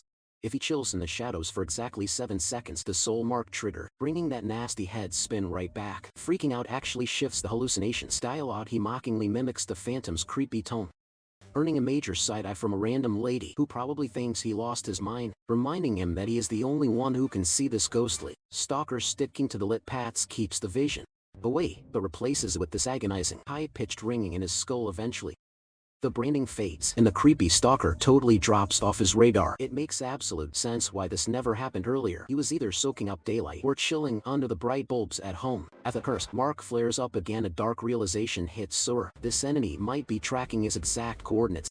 A deadly ambush could drop on him at any second, meaning his guard has to stay at 100. First priority though, tracking down his dad. He snaps at the phantom to shut his mouth, catching another totally weirded out look from a passing pedestrian. Sora just keeps walking in dead silence. A random car cruises past, blasting him with its bright headlights. That confirms his theory. The ghost is completely powerless in a light. If his mom's intel was right, the military is officially done using the United Guilds, which puts his pops in massive danger. He has zero clue how many heavy hitters are currently hiding out in the shelter, but the army definitely did not team up with the Tiger's War Guild just to sit on the sidelines. Honestly, it is basically guaranteed they are plotting a full wipeout of the United Guilds. If that goes down, Sora is ready to catch bodies to keep his parents breathing. He freezes in the middle of the street, highly doubting they will ever get their peaceful normal lives back. Up ahead, a massive mob starts swarming. Sora smirks, realizing he finally hit the jackpot. Now he just needs to see how his dad plans to navigate this incredibly tense standoff. A core memory flashes back of his old man, preaching that throwing hands should always be the absolute final option. Little Sora nodded along back then, but right now he is seriously wondering if his dad is going to hold back until it is too late. But then something crazy catches his eye. The top brass are screaming at everyone to clear the blast zone. It is finally going down. It has been a hot minute since the boss actually pulled his blade. The last poor soul who caught the wrong end of that katana walked away with a gnarly 20 and gash. Sakaya starts channeling some insane aura, barking at Sachita to scramble. He closes the distance in a flash, literally slicing a massive canyon into the concrete building. Total absolute devastation left in his wake, and yet Sakaya is just standing there with a wicked smirk. His whole squad is absolutely losing their minds, hyping him up. Sora is completely paralyzed by the sheer flex. As Sakaya clicks his katana back into its scabbard, Sora nudges one of the executives, whispering, "Bro, is the boss man always this unhinged?" The guy just laughs, dropping the reality check that their leader is notorious for throwing hands at zero notice. He looks at Sora like, "Wait, you seriously didn't know?"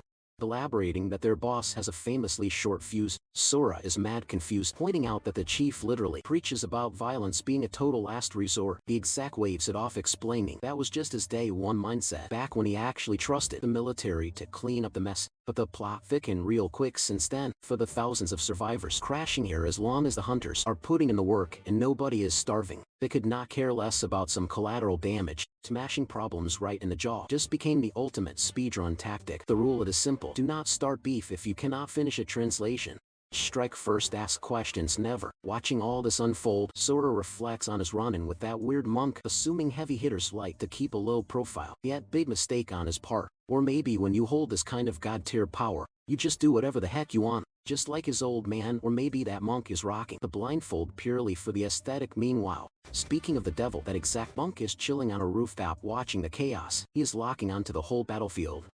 This is Shuzen Yukio, a level 75er hot, running his Sage's Gaze ability on full blast. Yukio is mentally crunching the numbers. A level 90 beast just got absolutely vaporized. Zero artillery required. The thing looked less like it was hunted and more like it got shredded by pure, unadulterated savage strength. Exactly why Yukio knows the world is still crawling with actual demons, proving his whole stay humble philosophy is the only play, masking his true stats to look like a basic level 45 monk. Back on the ground, the building is literal dust, when suddenly some absolute clown starts screaming at Sakaya, calling him a delusional punk for acting like they are still living in the Wild West era of the early shelters.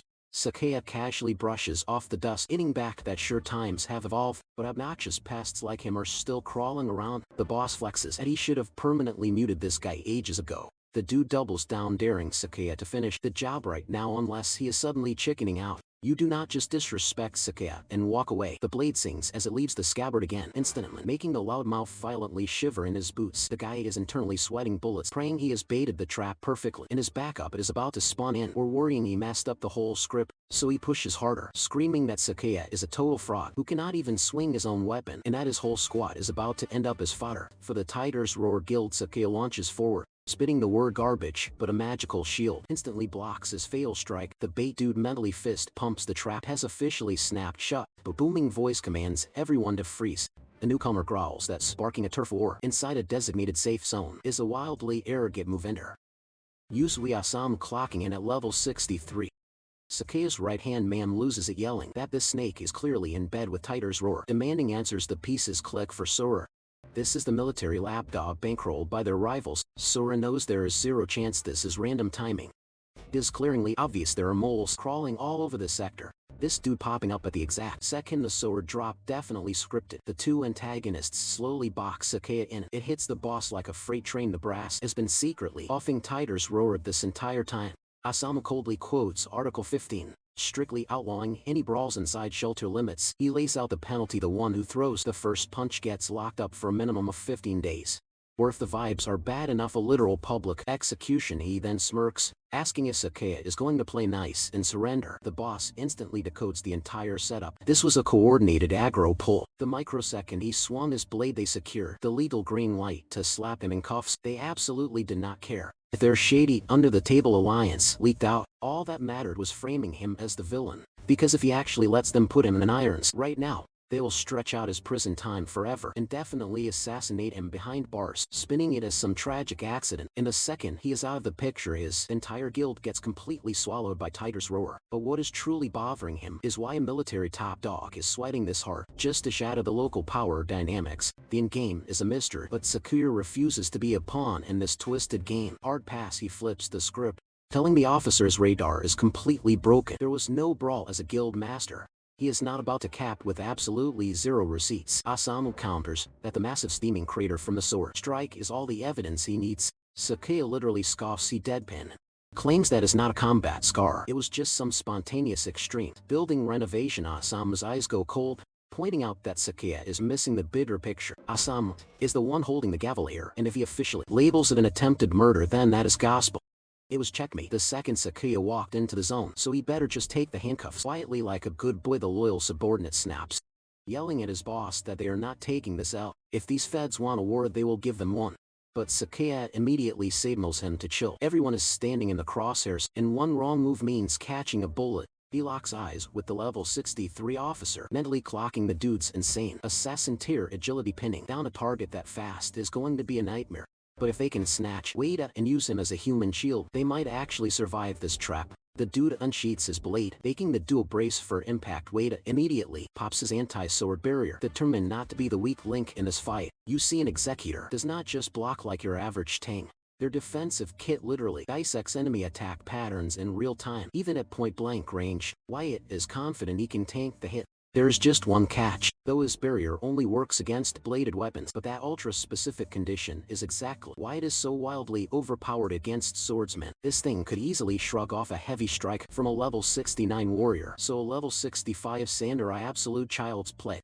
Believing his defenses are completely unbreakable against Sakaya, Whitey screams at him to just surrender. Stepping up, Osamu gives him a brutal ultimatum. Be a good boy and stand down or get hog-tied and tossed into a dungeon with the rest of his crew. Gyro nervously calls out to his boss. Sakaya gnashes his teeth, looking totally cornered, before slowly sliding his katana back into its scabbard right in front of them. The entire squad gasps in pure shock. Osamu just smirks, locking the guy for finally using his brain and taking the easy way out, but his crew knows better. They realize the enemies are totally underestimating their boss, and that whole submission act is just a massive bait.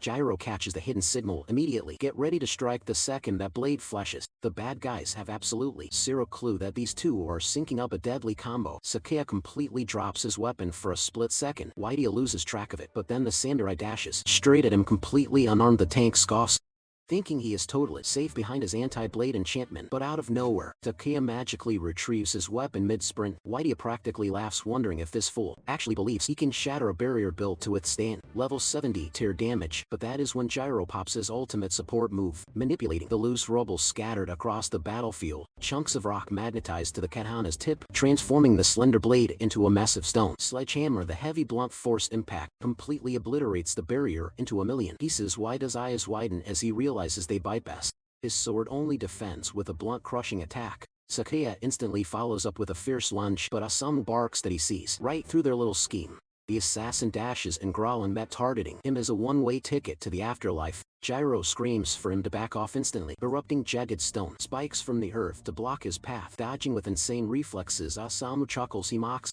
the kid for having the sheer audacity to challenge him, daring them to actually try and land a failed blow. Suddenly the enemy grunts open fire on the duo, snapping his fingers. Gyro channels his mana to manifest a glowing force field, keeping Sakaya and his target safe from the bullet hail. Sakaya mentally celebrates, if they can just keep this guy pinned down, making a clean getaway will be a total walk in the park. But just as he pivots to grab his captive, the unthinkable happens. It literally evaporates right in front of his eyes. Smug as ever, Osamu explains the trick. Gyro's rock spikes inadvertently plunge the area into deep shadow, while the lingering magic from Yada's broken barrier acted as a glowing homing beacon. Those exact two elements were the perfect recipe for Osamu to trigger his broken assassin ability, Shadow Trance. Just like that, their only leverage is gone. Without a hostage, their chances of survival plummet straight to absolute zero. Osamu coldly orders his firing squad to exterminate them. Sakaya and Gyro freeze in pure terror, but bizarrely, even the enemy troops start stuttering at their boss. Highly annoyed, Osamu demands to know why everyone looks like they just saw a ghost. Suddenly a heavy hand drops onto his shoulder, accompanied by an absolutely suffocating aura. It is Asura. The overpowered main character casually whispers that he is curious about their dumbfounded faces too. Osamu feels a chill down his spine, desperately wondering if this random monster is Mukashima's backup. Someone actually managed to stealth up on a master assassin. Osamu has no clue who this dude is, but his killer instinct screams that this is a lethal threat. Operating on pure panic, Osamu decides to strike first. He secretly readies a toxic vial behind his back, which Wade instantly recognizes as their ultimate trump card. It is the exact lethal venom the Titers War Guild brewed specifically to melt a level 90 raid boss. Osamu screams for his ally to scatter, violently launching 3 poison blades straight at Sora. Sakaya shrieks his kid's name in pure agony. White suddenly realizes the toxic splash zone is going to melt them all as a sickly purple cloud rapidly swallows the battlefield. The grunts frantically scramble to outrun the deadly fog. Yoda hates this chaotic suicide play, but he copes by assuming this mysterious new enemy is definitely a melting corpse by now. Wrong. Sora literally just swats the air like he is batting away a mildly annoying mosquito. A massive shockwave instantly clears the deadly smog. Yoda's jaw hits the floor. How in the world is this guy still breathing after inhaling venom meant for a level 90 calamity? Osamu's brain completely short-circuits in disbelief. Get this, Sora is casually gripping the poisoned blades with his teeth. Not only that, he has both assassins suspended in midair by their collars, letting out the most bored sigh imaginable. Spitting the deadly weapons onto the dirt, he coldly asks the duo where exactly they thought they were escaping to. Why the grinds, his teeth absolutely seething at the massive flex. In this world, no matter your class, your survival boils down to 5 base stats: perception, intelligence, strength, agility, and constitution. For this guy to casually tank a boss tier biological weapon, his constitution stat has to be hovering somewhere around the level 100 threshold. Absolute insanity. Sora firmly commands the assassin to call off his attack dogs. Furious at being ordered around, Asam triggers his shadow buff fiercely, locking his grip onto Sora's arm. Using the momentum, Asam swings his entire body upward, snapping the overpowered mech into a brutal headlock while screaming at him to shut his mouth. Seeing Sora momentarily tangled up, Why thinks this is the perfect window to strike. He unloads his strongest skill, but Sora effortlessly sways out of the danger zone without even breaking a sweat. With a casual flick of his wrist, Sora literally eats both grown men across the battlefield. Sakuya just watches in awe as the two elites fly past his face, violently cratering into a solid rock face, shielding his eyes from the massive dust cloud. Sakuya realizes the terrible duo has been completely trashed, refusing to take the massive loss. Asamu desperately melts back into the shadows. Sora calmly glances over his shoulder. The bleeding assassin snarls from the darkness, betting everything that this brute force monster cannot possibly counter his absolute stealth technique. Lunging from the blind spot, Asam thrusts his dagger directly at the protagonist's spine for a lethal sneak attack, but there is zero impact. The blade just magically halts and thin air panic sets in as Asam realizes he just stabbed a literal brick wall. His blade is completely stuck, and before he can even blink, Sora winds up a devastating punch. The overpowered teen casually yanks the blade right out of his own back. Scrambling away, the terrified assassin notices he's actively bleeding just from the sheer air pressure of Sora's strike flight instinct kicks in, but it's utterly useless against a guy who practically teleports. Sora materializes dead ahead and ruthlessly plants the attacker's face straight into the concrete. Sputtering blood, Asam can't even process that insane speed glitch. Our hero casually dusts himself off while Gyro just stands there, absolutely flabbergasted by the sheer disrespect, dragging the unconscious assassin by the collar like a discarded rag doll. Sora strolls over to his dad. The surrounding guards practically shrink into their armor, exchanging pure looks of terror. Tossing the trash aside, Armit drops a casual "I'll let you guys handle the rest" and heads out. Sakuya doesn't even argue. Cut to the Mukajima household, where his anxious mom desperately asks if the nightmare has finally ended. The patriarch gives a heavy nod. When Gyro presses to see if the captives squeal, Sakuya sighs, admitting, "Those goons took the silent treatment to the grave. Honestly, it's whatever. At least now they know exactly where the Tiger's Roar Guild stands." Still, they're going to have to sleep with one eye open for the next couple of days. Dropping the guild drama, the dad immediately pivots to the elephant in the room. Where on earth has his boy been for half a decade? Sora takes a breath, explaining that watching his family struggle broke something inside him. The guild ate him alive, but before he could fix it, 5 years ago, he got sucked into some twisted nightmare dimension. His entire existence became an endless loop of slaughtering grotesque beasts. They immediately suspect he got trapped inside one of the infamous dungeons. Holding nothing back, the teen spills every gruesome detail about surviving the abyss, wrapping up with the insane plot twist that a random summoner literally dragged him back to reality. Frowning, Sakuya points out that there are exactly 60 known spires on the map, and not a single one matches that hellscape. Shrugging, Sora guesses he stumbled into an uncharted zone. Gyro chimes in hype that if this mystery dungeon is anywhere near Outpost 6, they can definitely make raiding it their top priority. But Sakuya shuts down the tactical talk, getting entirely choked up just seeing his kid breathing in front of him. Breaking the tension, Gyro bursts out laughing, pointing out the absolute irony that the runaway kid came back billions of power levels above the rest of them, combined wiping away tears. His mom declares that nothing in the past matters now that our baby boy is safe. Pulling them close, the patriarch vows that absolutely nothing is tearing this family apart ever again. Staring at the fresh, jagged scars marking his dad's skin, matching his own battle wounds, Sora silently swears to protect them. Right on cue, the entire house plunges into pitch blackness. A violent wave of vertigo hits the teen out of nowhere. While Sakuya questions the sudden power outage, Gyro brushes it off, blaming the brutal thunderstorm rolling through town. Tonight, every survival instinct in Sora's brain screams, red alert echoing in the shadows. That creepy familiar voice hisses that there's zero chance of escape this time around. The mug grits his teeth, genuinely annoyed by the sheer audacity of this stalker. Returning, however,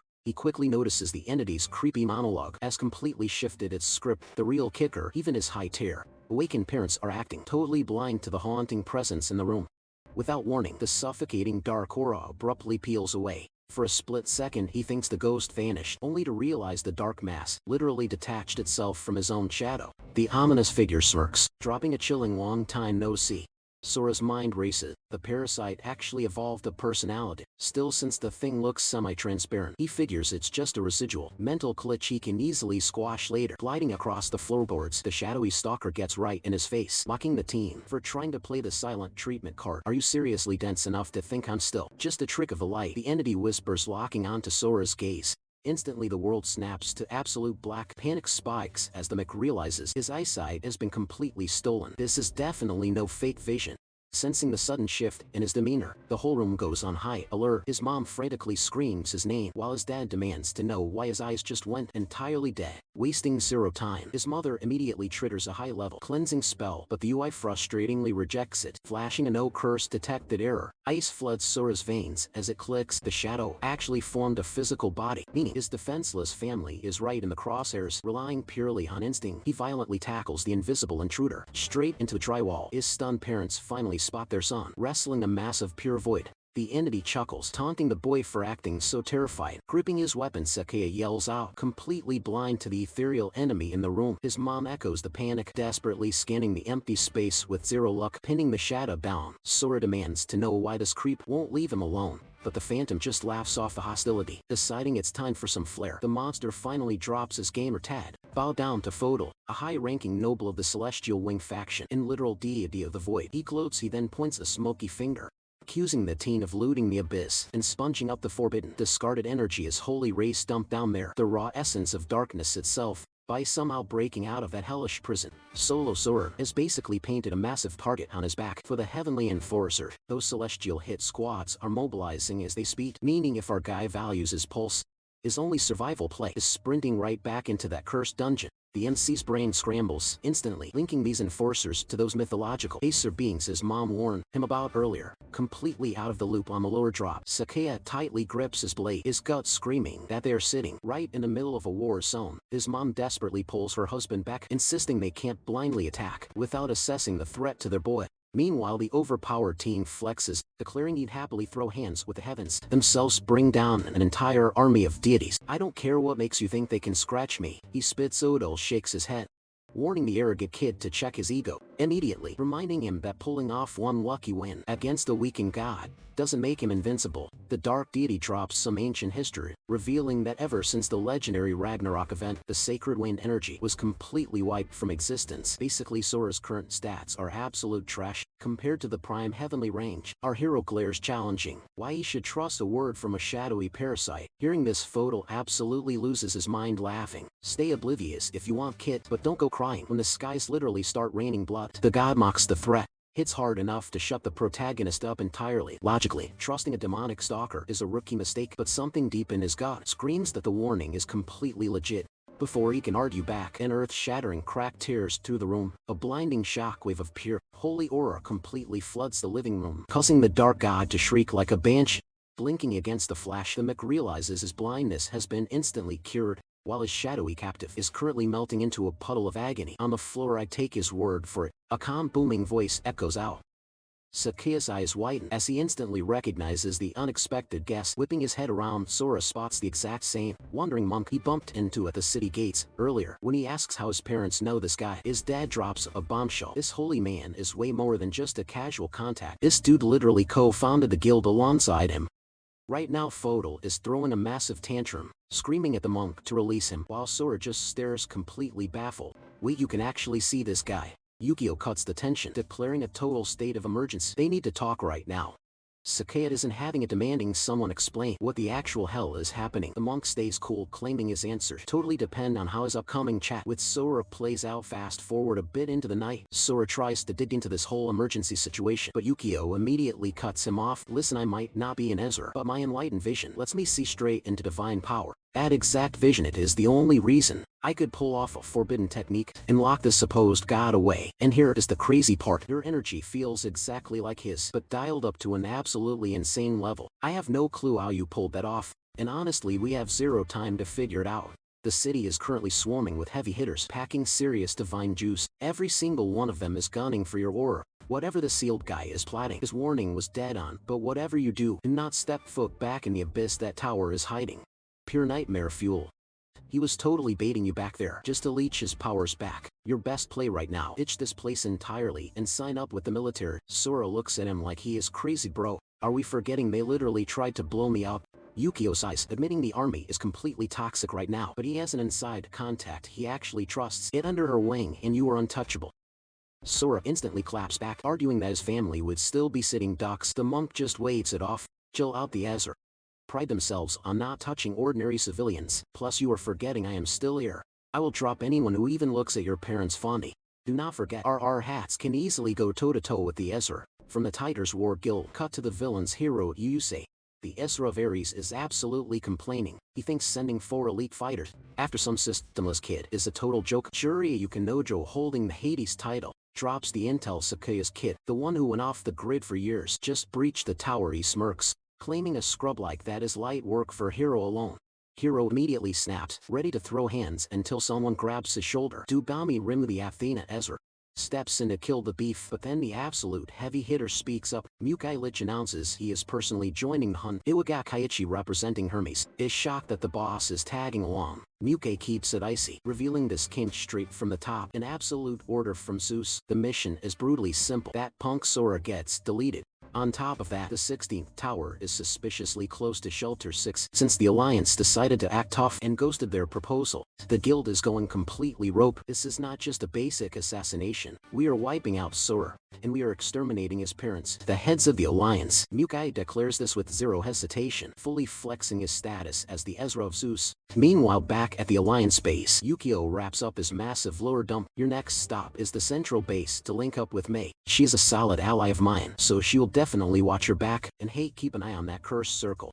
If all-out war drops, not even the Tigers Roar Guild can save themselves from a fallout.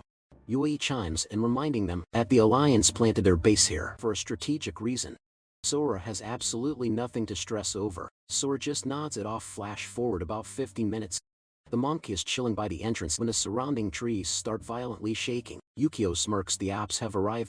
A tidal wave of pitch black energy swallows the yard, but Yukio instantly pops his ultimate defense, the Golden Bell Curtain. The dark wave violently bounces right back. The crew inside braces for the shockwave, but it is already too late. The 4 Ezra elites are stacked at the front door. Yukio senses their massive numbers, instantly picking out Mukai swaggering up from the back, while his squad parts like the Red Sea. They respectfully hype up their boss. Yukio mentally notes that things just got incredibly real. If the top dog Mukai actually showed his face. Mukai barks an order to Yukinojo, who does not skip a beat. Channeling his aura straight into his fingertips, he casts a deadly net of energy that completely wraps around the crypt. Sakuya panics, asking what kind of trick that is. Yukio realizes they are totally screwed. That demonic radar just pinned the exact location of every single Alliance member. They even locked onto the cloak stealth unit. Running is officially off the table. Sweating, Sakuya activates her eye of searching to scan the enemy stats. She checks the boss, and his coons then goes completely pale. The level gap is absolutely astronomical. Yukio sarcastically asks what brings them out for a midnight stroll, but Yukinojo cuts to the chase. His spirit radar confirms Sora is nowhere to be found. Mukai aggressively demands the kid's location. Yukio just plays dumb, shrugging and asking what they are even yapping about. Since he has zero context, Hero absolutely loses it, screaming at the bald monk for disrespecting them. Yukio sighs about the kid's lack of manners, slowly peeling off his blindfold. Hero sneers, promising to hand the monk a one-way ticket to the afterlife if he is that desperate. Meanwhile, tucked safely inside the house, Yui pops her ultimate barrier trick out of nowhere. A toxic energy wave infects the entire Ezra squad, slapping them with a brutal weakness debuff. Hero just calls them pathetic and cracks his knuckles. He laughs out loud. Did they seriously think a puny level 68 curse would stop him? Even heavily nerfed, he boasts he could solo the entire union. He throws a killer punch, but Yukio casually catches it barehanded. Hero's jaw basically hits the floor. Yukio smirks, telling the kid he severely underestimated the union. Hero suddenly checks his stats and starts freaking out. His level just crash landed to 71. He literally got stripped of over 30 levels. In a split second, Yukio coldly reminds him that, without his overpowered stats, he is practically nothing. With a lightning-fast counter, the monk shatters his guard, launching the arrogant fire across the yard like a complete rag doll. And the craziest part, every single Ezra standing there just suffered that exact same massive level drop. Sakuya breaks down the brutal reality. Getting caught in this hex slashes your stats by half of the caster's level. Do the math, and that is a devastating 34 levels ripped right away from them. Yuki just throws his head back and cracks up, hyping up how insanely fun this is getting. Without missing a beat, he signals Reimu, who is lurking right in his shadow. Holy energy starts pouring out of the girl. Mukai smirks, flexing that as long as he keeps this crew hostage, Sora is absolutely guaranteed to show up. Suddenly the scenery glitches out, dragging the rest of the squad into a whole new dimension while Yukio desperately grips his hat. A system window flashes. Welcome to the Coliseum of Athena. Yukio mutters that they are in deep trouble, but Mukai is absolutely living for it, bragging about how long it has been since he actually clashed with a worthy opponent. The dude is practically buzzing with adrenaline, figuring this is the ultimate side quest to kill time, until Sora drops in. As for the absolute mob of enemies blocking his path, his lackeys start sweating, demanding to know what exactly he pulled on the guild leaders. Mukai just materializes his spear out of thin air, declaring zero hesitation. He is wiping every single one of them off the map, right this second. Cut to the absolute wasteland of Area X, where our boy literally drops from the clouds, touching down right beside Mei. Her eyes lock onto the newcomer. Instantly, Sora pulls up a reference photo, double-checking the vibe and confirming that this girl standing in front of him has to be Mei Tasanaki. He drops his introduction, wrapping the alliance and laying out his mission, securing military backup, sensing his aura. Mei immediately orders her squad to stand down, calling out that he is the infamous Sora Mukashima, and she has a massive favor to pull. Whipping back to the death match at the Coliseum, Sakuya scans the zone, fuming. Boom. A staff violently pierces the earth, triggering a massive ring of torches to ignite. All at once Romeo drops into a hardcore prayer, begging the heavens to spectate this bloodbath and bless her with a clutch miracle to secure the ultimate win. Radiant, holy light explodes in the dead center of the ring, shaping into a literal goddess, leaving the entire alliance squad completely, utterly stunned. Ramu lays out the hardcore rule set. A 5-on-5 gauntlet. First crew to bag 3 dubs walks away with the insanely overpowered grace of Olympus, while the losers instantly incinerated by heavenly fire. The tension in the air, it's thick enough to cut with a knife. Sakuya immediately calls out the busted math, pointing out they barely have 8 people standing in the room. To begin with, Ryu just smirks, teasing that the real heavy hitters are already on road. Stepping up to the plate, Hero flexes and demands to know who wants a one-way ticket to the afterlife first. A blinding system alert pops up. The Ezra hero Rusei has initiated a death match. Sakuya practically shatters his own teeth from grinding them so hard. Yukio steps up, taking the heat and blaming his own rookie mindset for dragging them into this mess. But Sakuya shuts that down, swearing that having him on the front line is a total game changer. He clears Yukio of any guilt, dropping the fact that Yua's wild hex actually leveled the playing field, giving them a legit shot at survival. Gyro backs up the hype, reminding the squad that since she is purely a support class, they strictly need to clutch up 3 wins. Hearing this, a wicked grin paints itself across Yukio's face. He drops some heavy lore, warning that the Ares Ezra is a straight-up psycho. The second that dude leveled up to his current rank, he abused those busted Ares skills to solo wipe a massive guild, completely burying 3 rival Ezras in the process. Despite the insane stats, Yukio claims he has the perfect counterplay, telling his team to sit back and watch the show. The martial artist casually strolls past the energy barrier, locking eyes with the absolute menace that is Hero. Without dropping his chill vibe, he politely requests the privilege of throwing hands. Hero just glares back, radiating pure venom. Seeing the fighters locked in, the glowing deity officially kicks off. The blood sport aura explodes from Hero's core as he blitzes forward like a freight train, spitting out that this monk needs to shut his mouth. But Yukio is not phased, effortlessly tanking the brutal strike with his forearm. Hero instantly snaps back, swiping a vicious backhand claw attack. As the peanut gallery watches the chaos unfold, Hero taunts his opponent, calling him a coward who only knows how to dodge, until the monk flawlessly snatches his speeding fist out of thin air. Sakuya loses his mind, cheering, hyping up the block like they already won. But Hero just hits him with a psychotic grin while a demonic aura leaks from his body. Suddenly the monk feels the true terrifying weight behind those strikes. Pivoting hard, Yukio unleashes a devastating palm thrust, launching the aggressor clear across the arena. The Ezra expertly hits the brakes, crouching low to absorb the shockwave. Yukinojo analyzes the crazy sequence, pointing out how the martial artist brilliantly seized the initiative and forced breathing room instantly. He admits this brawl is going to be incredibly sweaty, but Ramu casually tells him to chill out. Sakuya's anxiety spikes as he spots blood, frantically screaming out to check if Shusingwa's arm is shattered. Hiro's maniacal smile stretches even further, tauntingly asking how that bite from the fangs of Cadmus tasted. The horrific truth clicks in Yukio's brain. He is talking about the legendary Ares serpent. Realizing this monster literally fused with the demonic pet, it becomes obvious the beast is auto-aiming his strikes. Hero flexes those venomous blades, promising that the nightmare is barely kicking off. blasting forward for round 2. He screams that his pet serpent is still starving for blood. A hyperspeed hook flies right at his face. Yukio throws up a guard, but the phantom fan violently sinks its teeth into his flesh. He curses the guy as an absolute cheat in his head. Realizing the enemies in agility just got a massive buff, refusing to fold, the monk shifts his stance, flaring his K to the max, and triggers his golden bell barrier to violently blast the freak away. Hero goes flying backward, once again staring at his trembling hands. Yukio connects the dots. The bad guy did not get a speed boost. His own body is actually lagging, violently nerfed by that toxic dragon venom. Wiping his chin, Hero gives a twisted compliment about his durability. Right on cue, the system drops the lore. The Fangs of Dragon's venom is a busted lifesteal item, letting the wielder siphon HP and infinitely scale their damage just by drawing blood. Though the buff is still in its early stages, Sakuya does the mental math, panicking that if this war of attrition keeps up, the stat gap is going to become literally impossible to close. Not wasting a single second, Hiro launches himself like a missile, crashing a brutal roundhouse right into the monk's defense. With a 6 mer, he asks how the poison is treating him. With toxic dragon venom tearing through his veins and his time running out, the monk stays dead calm, whispering a sacred chant. Hiro scoffs, claiming no prayer is gonna save him from this beatdown. But Remo narrows her eyes. Is it just her, or is this guy suddenly pulling in some insane god-tier energy? Yukinojo squints in pure confusion.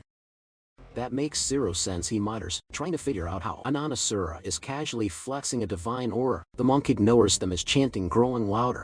Sakuya gasped, realizing he's about to drop a highly restricted, high-risk technique. Still with his back against the wall, this crazy gamble might just pay off. He drops the final syllable, and boom, blinding gold light erupts as a massive Buddha projection spawns, blasting Hiro with a raw Kamui strike. Hiro sneers, brushing off the hit. He's never even heard of this deity, mocking Yukio for thinking a glowing statue could actually stop this onslaught. Suspended right inside the glowing construct, Yukio doesn't hold back, wrapped in full divine armor. He rockets straight at his target. Hiro actually laughs out loud. He cannot believe this clown is trying to throw hands just because he got a shiny new armor upgrade. Sure, it takes guts, but it is the exact same suicidal playbook everyone tries. Hiro is buried a mountain of wannabes who pulled this exact stunt. These rookies always assume that packing on holy shields will somehow block the lethal bite of Cadmus. Spoiler alert, Cadmus literally snacks on divine aura like it is premium wagyu. The dragon is ready to swallow him alive, identical to the last victim. Get ready to drown in absolute despair, Hiro yells, right before getting his jaw completely rocked by a brutal haymaker staggering back. The villain is totally stunned.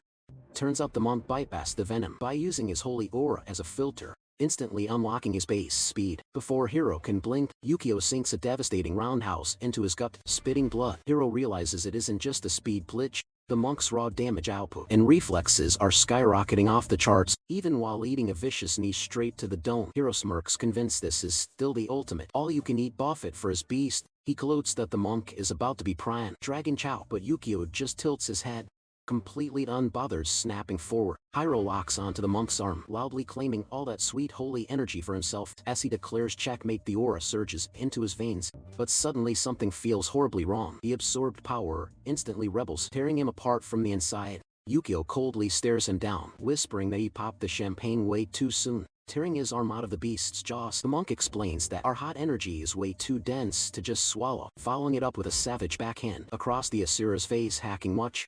Hiro screams, absolutely losing his mind, as he demands to know why his unbeatable pet suddenly has indigestion. Yukio smirks. Whoever said I was using divine power, calling his opponent ridiculously gullible. He casually eats the Asura across the literal battlefield.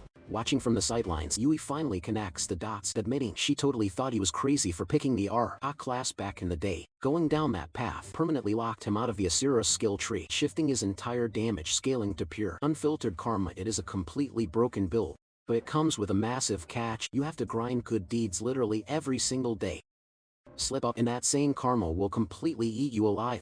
Yukio points out that walking red flag like Hiro has 0 good karma to his name. With a rap sheet full of toxic behavior, there was exactly 0% chance the villain could ever handle that kind of spiritual weight. Sakuya totally hypes him up, cheering that the monk actually pulled off the upset. Rimu is mind blown by this hidden class meta, but Yukinojo immediately shuts down the party, warning them the fight isn't over. A slick gimmick is not enough to secure a win here. Sleeping on an Asura's true potential is a guaranteed death sentence. Scrambling to his feet, Hiro digs his heels into the dirt. He angrily mutters that his monopole is completely tanked, making it impossible to hold his current state. Pushed into a corner, he decides to bet it all on one final desperate play. A dark Terrifying aura violently erupts from his core. Pitch black blood hits the floor with a sickening sizzle.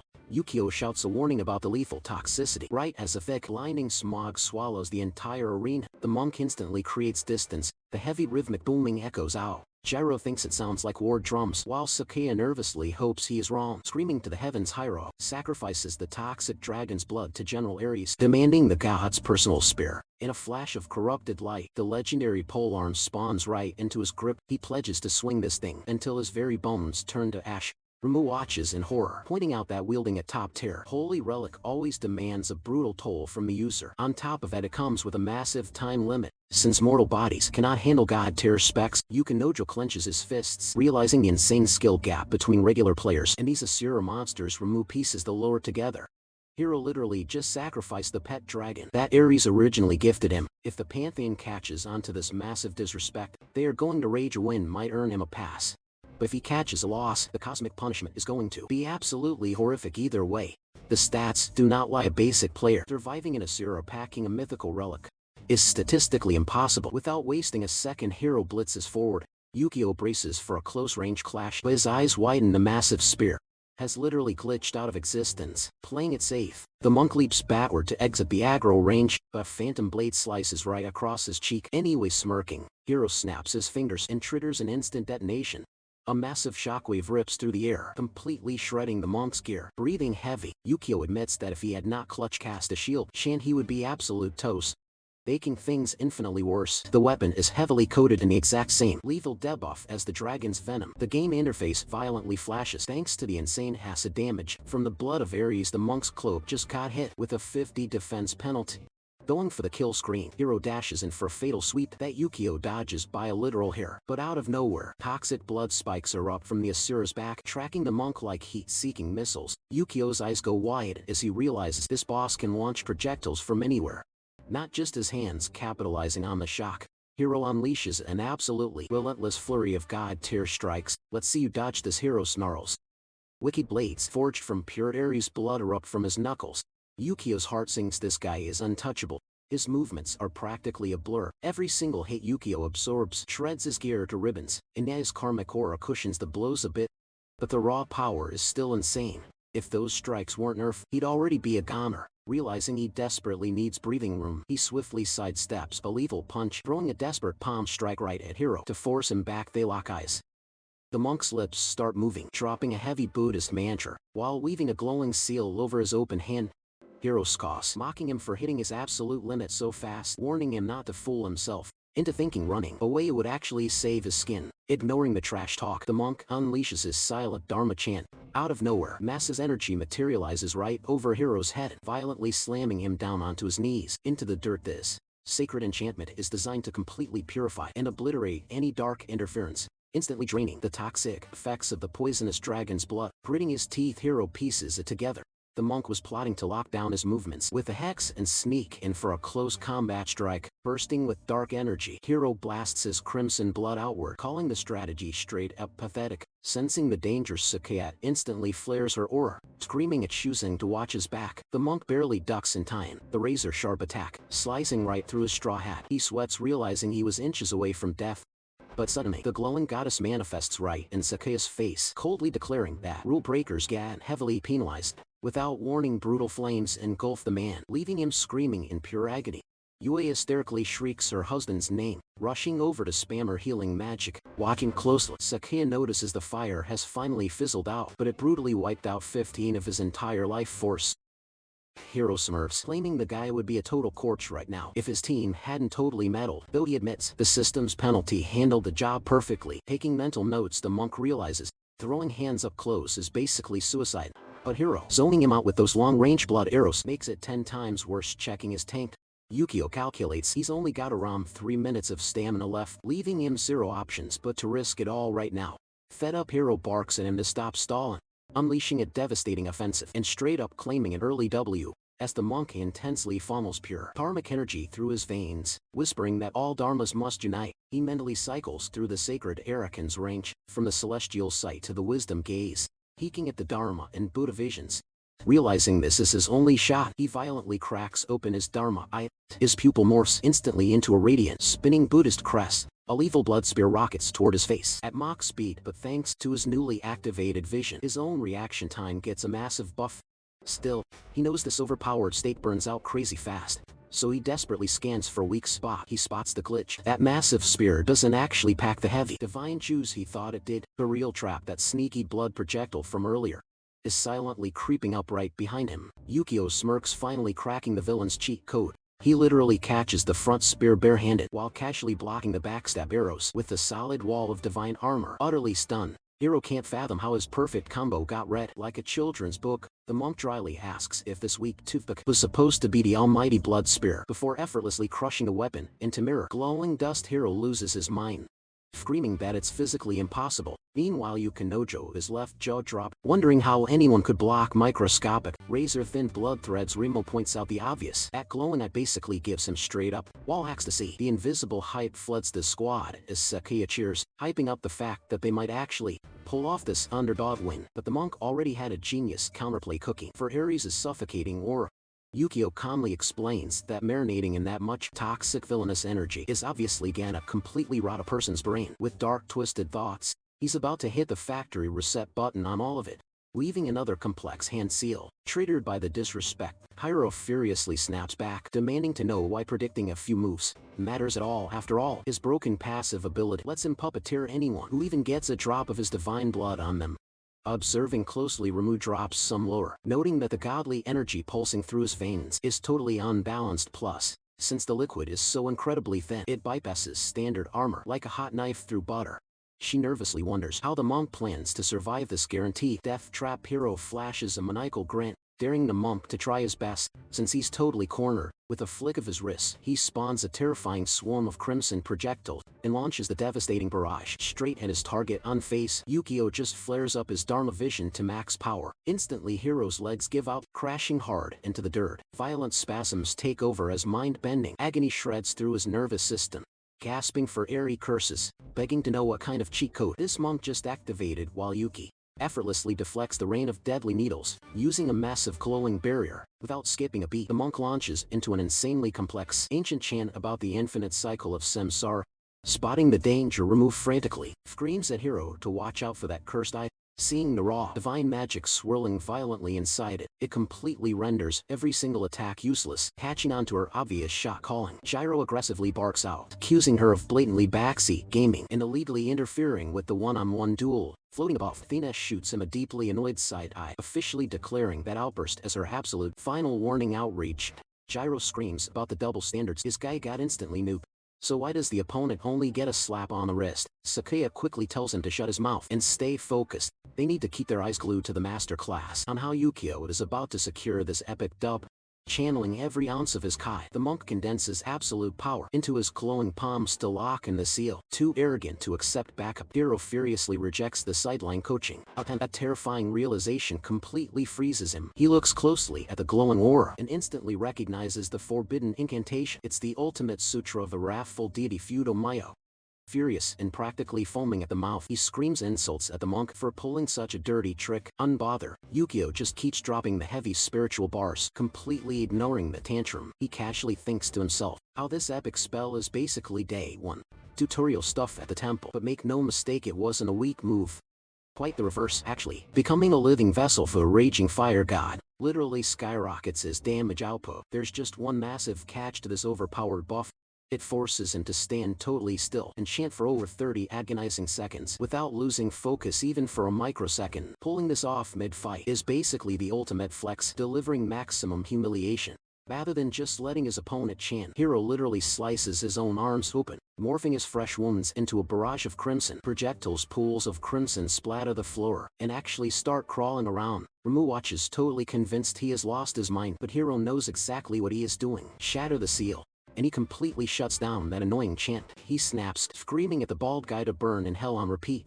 Meanwhile, Yukio calculates the situation. Locking down Dragon Blood demands a massive dose of holy energy, but thanks to his awakened Dharma vision, every single strike Hiro throws is absolutely worthless, failing to leave even a microscopic dent. The blood user screeches for his enemy to drop dead, agonizing over the fact that he only has 15 seconds on the clock. But honestly, the holy man is bleeding from his damn eyeball, clearly pushed beyond his breaking point. Hero grits his teeth, desperate to crack the guy's insane concentration. Suddenly a massive, terrifying deity manifests right behind the chanter. Yohei flashes a confident smirk as the countdown ticks down to just 9 seconds. Rimu lets out a heavy breath, while Yukinojo violently mutters curses under his breath. On the flip side, Sakaya and Gyro are already hyping up the impending win, as the holy man keeps pushing through the chant, hammering out the very last syllable. A massive shockwave of pure energy instantly slams into Hero, shredding his body and dropping him out cold. Gathering whatever breath he has left, the victor internally sighs in relief, amazed he actually clutched the win before his mystical vision totally burned out. Athena's voice booms across the stadium, declaring the first massive victory goes to the Alliance. Shusen Jukyo officially secures round 1. Back on the sidelines, Rimu works her healing spells over Hiro's shattered body. She softly checks in on him, but the defeated fighter just stares at the dirt. Absolutely crushed, the guy is drowning in total despair. Rimu desperately pleads with him to keep it together, but a sinister presence suddenly creeps up, right behind his back. 2 fully geared phantoms demand his attention, brutally roasting him for taking a huge loss in Athena's fake tournament, calling the whole vibe totally pathetic. Hero weakly stammers out an apology, but the specters viciously command the loser to zip it. They drop a soul-crushing message straight from his dad. The old man is beyond disgusted with his performance, claiming he should feel blessed to face the edge of their blades as a penalty without skipping a beat. The offspring of Ares brutally lash Hero's back, mercilessly thrashing him. Watching this mess, Sakaya questions if the dude would seriously go to such insane lengths just to torture his personal proxy. The ghostly enforcers coldly announce that this beating is the absolute final ounce of mercy their boss will ever hand out. Before fading into thin air, broken and bruised Hiro just chokes out Suzumi's name, swearing on his life that he will totally slaughter him next time. Stepping up, Yukinojo mockingly claps back that there absolutely will not be a do-over, promising to drag every single one of them through hell. He unhooks a massive terrifying scythe, practically frothing at the mouth to watch them roast in the underworld's endless flames. Sakaya shoots him a dead serious glare. Stepping up to take the heat, Yohei quickly drops some lore, explaining that this edgelord is literally the champion of the Grim Reaper, meaning his whole moveset runs on ghost energy and spirit manipulation, which could totally play into Sakaya's hands. The swordsman smirks, promising to squeeze every drop of potential out of this matchup, smoothly sliding the designated item right into his stash. Receiving a quick fist bump of luck from a holy man, and Gyro, our boy, confidently strides straight into the fighting pit. Mentally prepping, he runs through the classic samurai playbook, specifically an aura technique designed to completely lock down targets from across the room. The catch: it requires a massive charge-up sequence, so the game plan is simple: blitz the enemy, bridge the gap in a millisecond, and unleash an absolute tornado of strikes, giving the Reaper zero breathing room to counter. Once he exposes a fatal opening, he will sink his blade deep and wrap this whole thing up. Yeah, it sounds super basic, but it is undeniably top-tier strategy. Plus, if everything goes south, he has a slit backup strategy chilling in his back pocket. The goddess commands both challengers to square up and kicks off the duel. Yukinojo instantly rushes in, hurling a chaotic storm of tormented spirits straight from his weapon. Our swordsman calculates the angle, ready to activate a hyperspeed dash to phase right through the ghostly crossfire and analyze the guy's combat rhythm. With a single fluid motion, he cleaves through the phantom barrage, leaving his opponent totally shell-shocked as he materializes directly at his 6. The edgy Reaper mocks all blade wielders as brain-dead meatheads, completely oblivious until the strike connects. But Sakaya's eyes widen in absolute disbelief when his supposedly perfect hit connects with dead air. Realizing a shield of phantoms had flawlessly guarded his opponent's blind spot, a tidal wave of malicious ghosts swarms the samurai, while his target smoothly glides backward, slicing the apparitions like butter. Sakaya guns it straight for the scythe wielder. The dark fighter arrogantly taunts him right before getting bisected cleanly down the middle by a brutal katana swing. Plot twist: the divided enemy violently cackles, bragging that physical weapons are utterly useless against the pure entity rocking in intangible form. Sakaya abruptly pivots, tracking the true presence, and propels himself forward to deliver another heavy execution. The ghost boy just howls with maniacal laughter, screaming that resistance is a joke and ordering him to take his defeat like an obedient dog. Claiming to boast an endless ammo clip of soul, he mocks the warrior, stating he could swing that sword for 80 years straight and still barely make a dent in his army. He gets under Sakaya's skin, whispering that a so-called master who cannot even track his true target is totally worthless, honing his zen. Our hero realizes there is only one play left, trigger the ultimate charge sequence, but the Grim Reaper immediately shuts that down, completely denying him the cast time. Force on the defensive, Sakaya throws wild counters into every corner of the arena, only to get swallowed by another devastating spectral blast. Watching the chaos, Ramu points out the insane power gap between a divine champion and a standard issue human hero.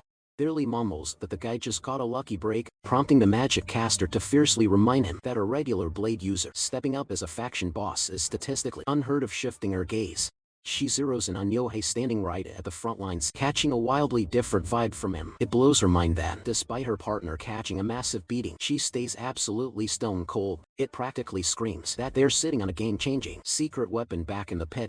Sakaya shreds through a rogue phantom before throwing himself into a tactical backstep. The shadow boss spams another wave of cursed ammo, loudly questioning if the warrior is cooking up some secret move. Rim screams at the top of her lungs for him to watch his six, while the champion of the underworld visibly flinches. In pure shock, Sakaya absolutely shreds everything in his way, triggering his Leap of the Eight Vessels technique.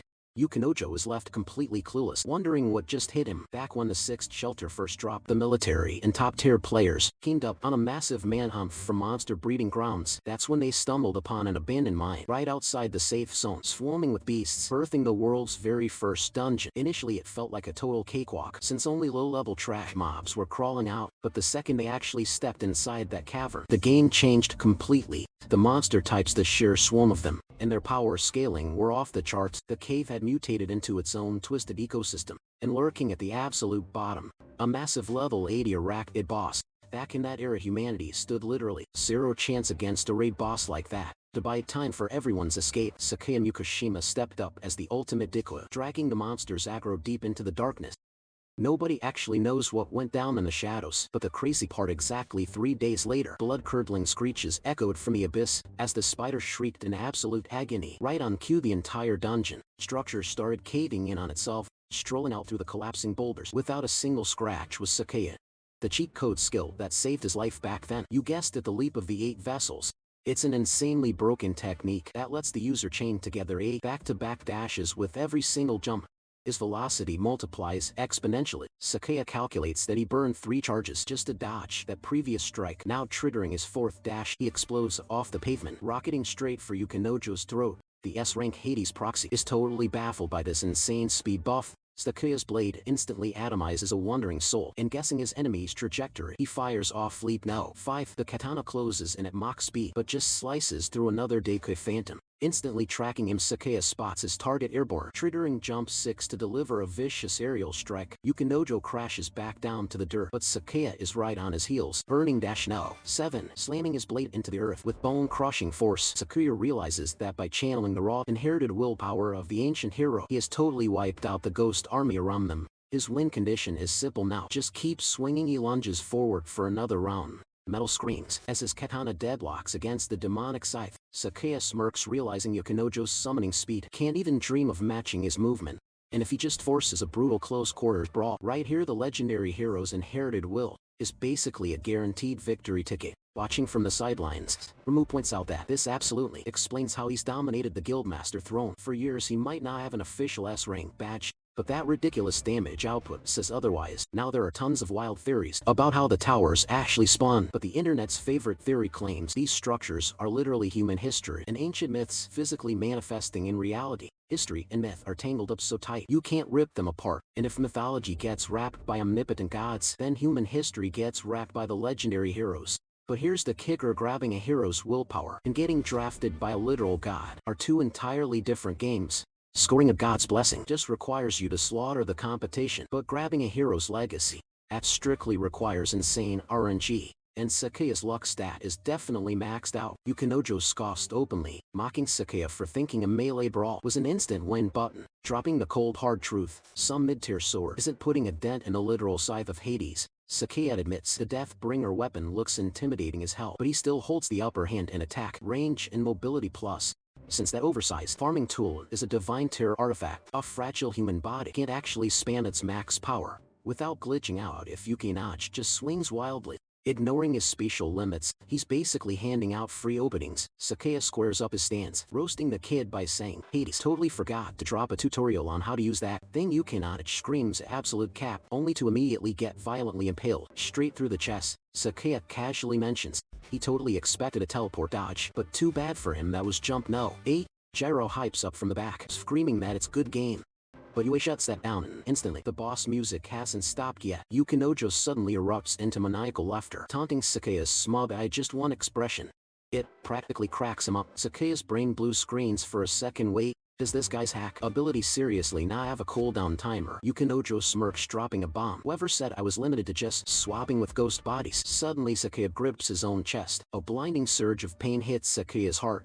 Well, this is trash. He grunts violently, backstepping to create distance. A neon system prompt flashes in his vision. Target locked, mark of Hades, apply it. Sakea curses his own sloppiness. He is absolutely floored that Yukinojo literally phased his own flesh and blood into a spectral state to straight up ghost physical damage. Take 4 of those marks and your soul gets drafted as my personal minion. Yukinojo gloats. He promises Sakea that he just blew his one and only shot at winning. Sakea's mind races, crunching the tactical data. Rushing in means risking another deadly touch debuff. But playing passive, the Phantom Army is just gonna swarm and drown him. Talk about being stuck between a rock and a hard place. The worst part is trump card. The 8-step dash is currently locked behind a cooldown timer. Yukinojo barks his name out loud, giving him props for his skill, but ruthless, reminding him that he's still just a fragile NPC. Sakea can't even deny it. Shifting into a spiritual state absolutely nukes a player's energy pool, making them insanely vulnerable to magical burst damage. But acting exactly like a roaming ghost, this guy was completely immune to physical damage. He lunged straight for our swordsman, but Sakea ripped a quick slash and instantly backed away. Not bad on the speed, but honestly still too slow. Yukinojo taunted effortlessly, shattering Sakea's defense with a brutal strike. Boom. Another seal of Hades locked onto Sakea. Running is pointless, bro. Yukinojo cackled, stalking closer like a predator. Hit 4 of those marks and your literal insides erupt into a soul scorching hellfire. Your flesh melts off the bone and your soul gets chained up as his mindless zombie. Forever brutal. Sakea shot him a total death glare. Meanwhile, Yukinojo's body morphed into this terrifying skeletal phantom and started turning invisible. Realizing he messed up, our swordsman cursed loudly. Amnesia acting up. You totally forgot my revenant shade. The villain sneered, tagging him with yet another mark. Sakea swung his blade desperately to create distance, but Yukinojo just laughed at the pathetic attempt. The swordsman vaulted as far back as physically possible. The villain instantly read his mind. Sakea was trying to stall out the clock, praying the curse marks would just expire once the magic dried up, but that was pure copium. Yukinojo could chill in his ghost mode for another 3 whole minutes. One more touch and Sakea was totally cooked. Sakea took a deep breath, dead set on his next play. Yukinojo just smirked, watching the swordsman foolishly charge up his blades. Or he literally could not fathom why Sakea would leave himself so wide open. Popping his revenant shade, he gloated time to join the afterlife, but suddenly the katana ripped from its scabbard, absolutely surging with raw lightning. Yukinojo rushed and convinced it was game over, since physical energy usually passes right through him. Big mistake. Sakea unleashed a flawless spinning slash, flashing back to a secret weapon his wife handed him. He had actually tied that exact sacred cloth to his hilt just for a clutch moment like this. This stuff was legit steeped in holy temple water, sun-baked in literal paradise, and heavily blessed by a high-tier cleric. Its entire job description: deleting evil spirits from existence and slicing straight through raw souls. This was its absolute peak form. Watching from the sidelines, Ryumu realized that just like Jiraiya cooked up heavy brain strategies against the samurai, Sakea's wife had flawlessly preplanned this counter. With one swing, Sakea shredded every phantom in the room. Cool trick, but it is totally useless. Yukinojo mocked, I already slapped the 4th mark on you. Get ready to roast in demonic hellfire and become my personal puppet. But instead of crumbling, our swordsman stood his ground, gripping his katana tight. Yukinojo was genuinely baffled. Did you seriously think I would just stand here and let you take my soul? Sakea smirked. Tough break, man. Torching my flesh. Honestly, just shaved off the dead weight. Now my strikes are insanely fast. Panicking, the villain spammed every single ghost he had to block the attack. None of this made sense. Sakea was not supposed to hit this hard while taking literal soul damage, and the horrific realization hit him. The villain screamed.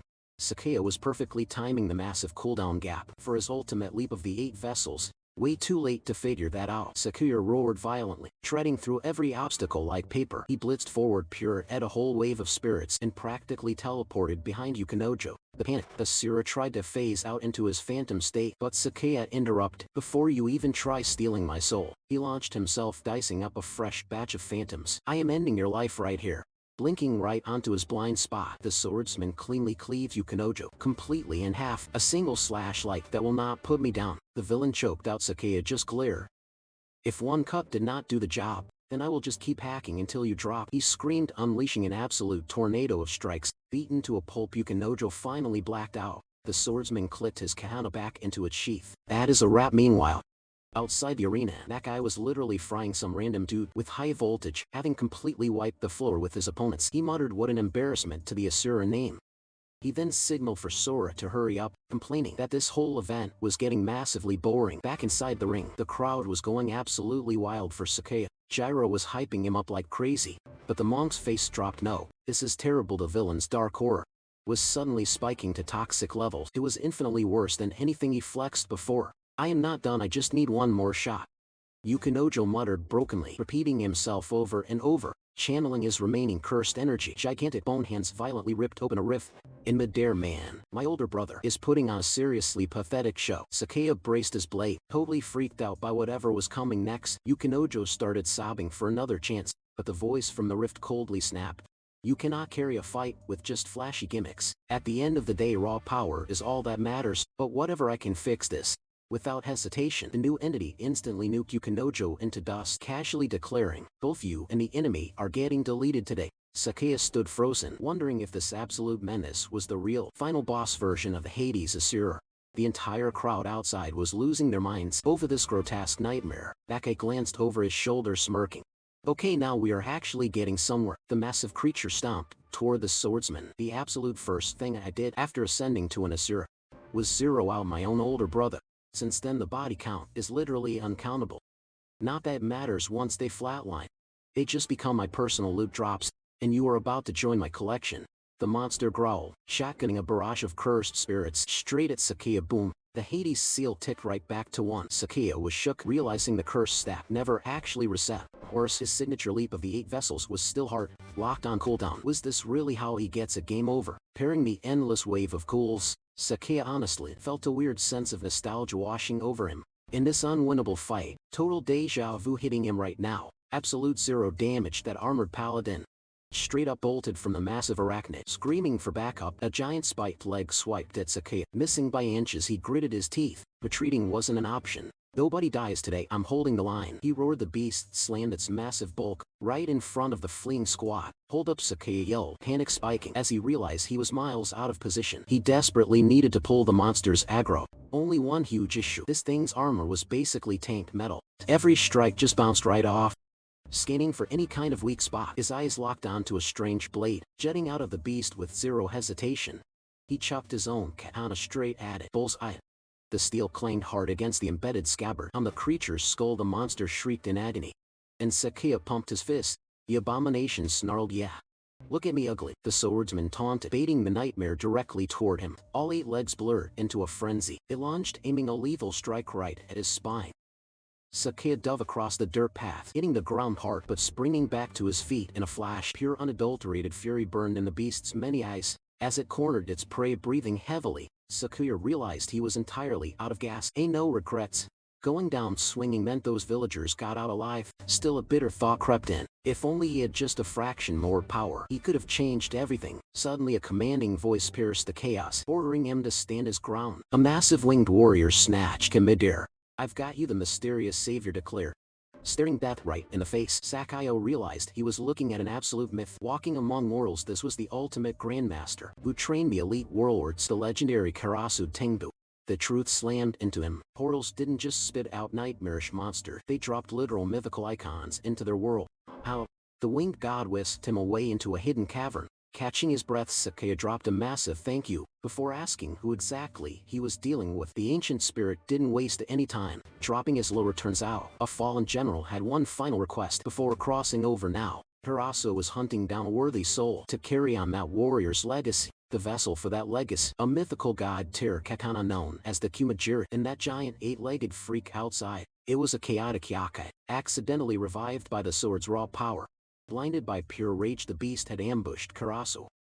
In a desperate counter, the spirit jammed the legendary blade straight into its skull. The result, a brutal stalemate where neither could finish the other off. But then Karasu spotted Sakea, watching this random kid lay his life on the line for total strangers. That sheer willpower proved everything Karasu knew. Right then, this human was the missing puzzle piece. Teaming up was their only shot. Together they could slaughter the Yaka and reclaim the general's sacred steel. Sakea gripped the spirit's hand hard. Let's crack some skulls from that second forward. The mythical Tengu became his personal sensei. Under that hardcore mentorship, Sakea absorbed the ancient combat arts of legends. But here was the brutal reality check. His human body just couldn't keep up. He flat out failed to unlock the general's full arsenal. Out of 6 god-level techniques, Sakea barely secured 3. But his winged mentor smirked. 3 was plenty to squash a bug. What followed was a bloodbath of epic proportions. Triggering his newly acquired ultimate move, the 8-boat leap, Sakea completely overwhelmed the beast's defenses. A flawless, blinding slash tore right through the monster's head. The battle ended, earning the Kumajiri Honru. Sakea swore a blood oath. If he ever crossed paths with a prodigy who truly deserved this divine power, he would hand over the blade without hesitation. He'd pass the torch. Snapping back to the current nightmare, Sakea channels every ounce of his aura into that exact same steel, violently shredding the demonic horde swarming him. Never for a single second did I think I deserved this, he mutters. His blade dances, ripping through wave after wave of shadow beasts. They explode into dust only to instantly respawn. Gripping the hilt tight, Sakea knows he has to tap into the sword's true forbidden magic. The neon green steel slides out, practically humming with energy. Dying in this hellhole not an option. He still has a legendary promise to keep. He owes the spirit who saved his life. Taking a flawless stance, Sakea unleashes a 360-degree whirlwind of destruction. Up in the stands, the crowd's jaws drop. Gyro squints, sweating bullets. Is a glowing sword actually enough to kill that boss beside him? Ramu shakes her head. It's carrying a hero's soul, sure. But he's just a guy, she whispers. Mortal steel doesn't even scratch a literal deity. Down in the pit, Hades flexes, dark energy swirling around his monstrous form. He smirks, mistaking the Kahana's intense glow for Sakea's pure terror. Rip him apart. The god commands. A tidal wave of ghouls rushes in. But Sakea violently blasts them back with an eruption of blinding white mana. His mind races back the moment the ancient general first butchered that giant arachnid. With this blade, it permanently absorbed the ability to absolutely vaporize dark magic. He swings hard at intercepting the demonic shock waves. Still, this was a massive gamble. Was it enough to drop the actual lord of the underworld? Suddenly, bam! A cursed arrow buries itself deep into his thigh. Ignoring the agonizing pain, Sakea locks in all or nothing. He roars. He forces every single drop of his remaining mana into the ancient weapon. Scream from Kumajiri boom. Dozens of razor-sharp wind blades explode outward, completely shredding the front line of ghouls. The demons brace for a weak hit, only to get instantly atomized. The arena itself starts cracking under the sheer pressure of Sakea's tornado slashes. Hades raises an eyebrow, respecting the hustle of the dark god. Just casually conjures a massive transmutation glyph. Cute efforts, still garbage compared to me, he taunts.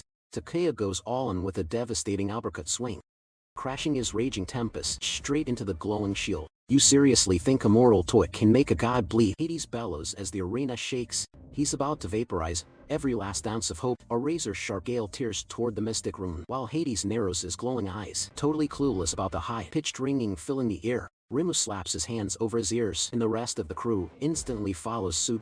Suddenly, a massive web of cracks splinters across one of the glowing alchemy rings. Even the god of the underworld himself has to block out the deafening shriek, watching helplessly as his devastating strike completely fizzles out. Sakea smirks, flexing that while the bony creep might tank the physical slice of the Kumajiri Himaru. Dodging invisible sonic shock waves is literally impossible. He launches himself forward like a bullet. The legendary blade lives up to its height, roaring through the air with the vicious snarl of a wild beast. That sonic roar absolutely scrambles the brain's motor skills. Hades is already stumbling, leaving his guard wide open for a savage counterattack. The Underworld King scoffs, realizing the auditory trick was meant to lock him down, but popping off now. A huge mistake. Thanks to his god tier status, the sword's 20-second stun gets violently nerfed down to a mere 10 seconds. Hades thrives on that false sense of security, waiting for the exact millisecond his prey gets cocky. Meanwhile, Sakea is practically redlining, knowing he has to push his agility to the absolute limit. If he does not hit top gear right this second, it is game over. He bets everything on this final rush, but cold dread washes over him as the god's hollow eyes lock directly onto his soul.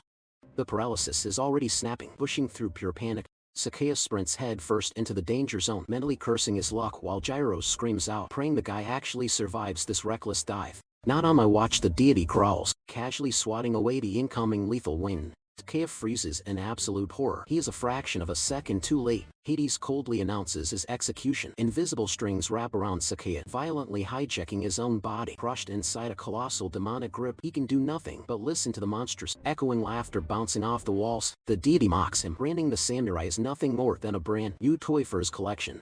The dark energy surges wildly as the terrifying fourth seal of the underworld cracks open. But plot twist, the squad on the outside wasn't just sitting around making popcorn. A massive aura flares up.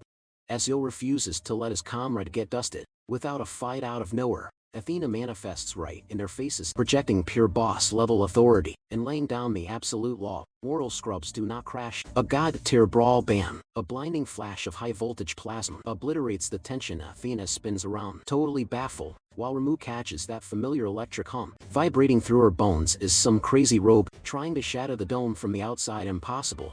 The big boss is literally standing guard. The sky turns pitch black, choking the area in shadows, until a deafening sonic boom shatters the silence. A raw chaotic force rips through the atmosphere like wet tissue paper.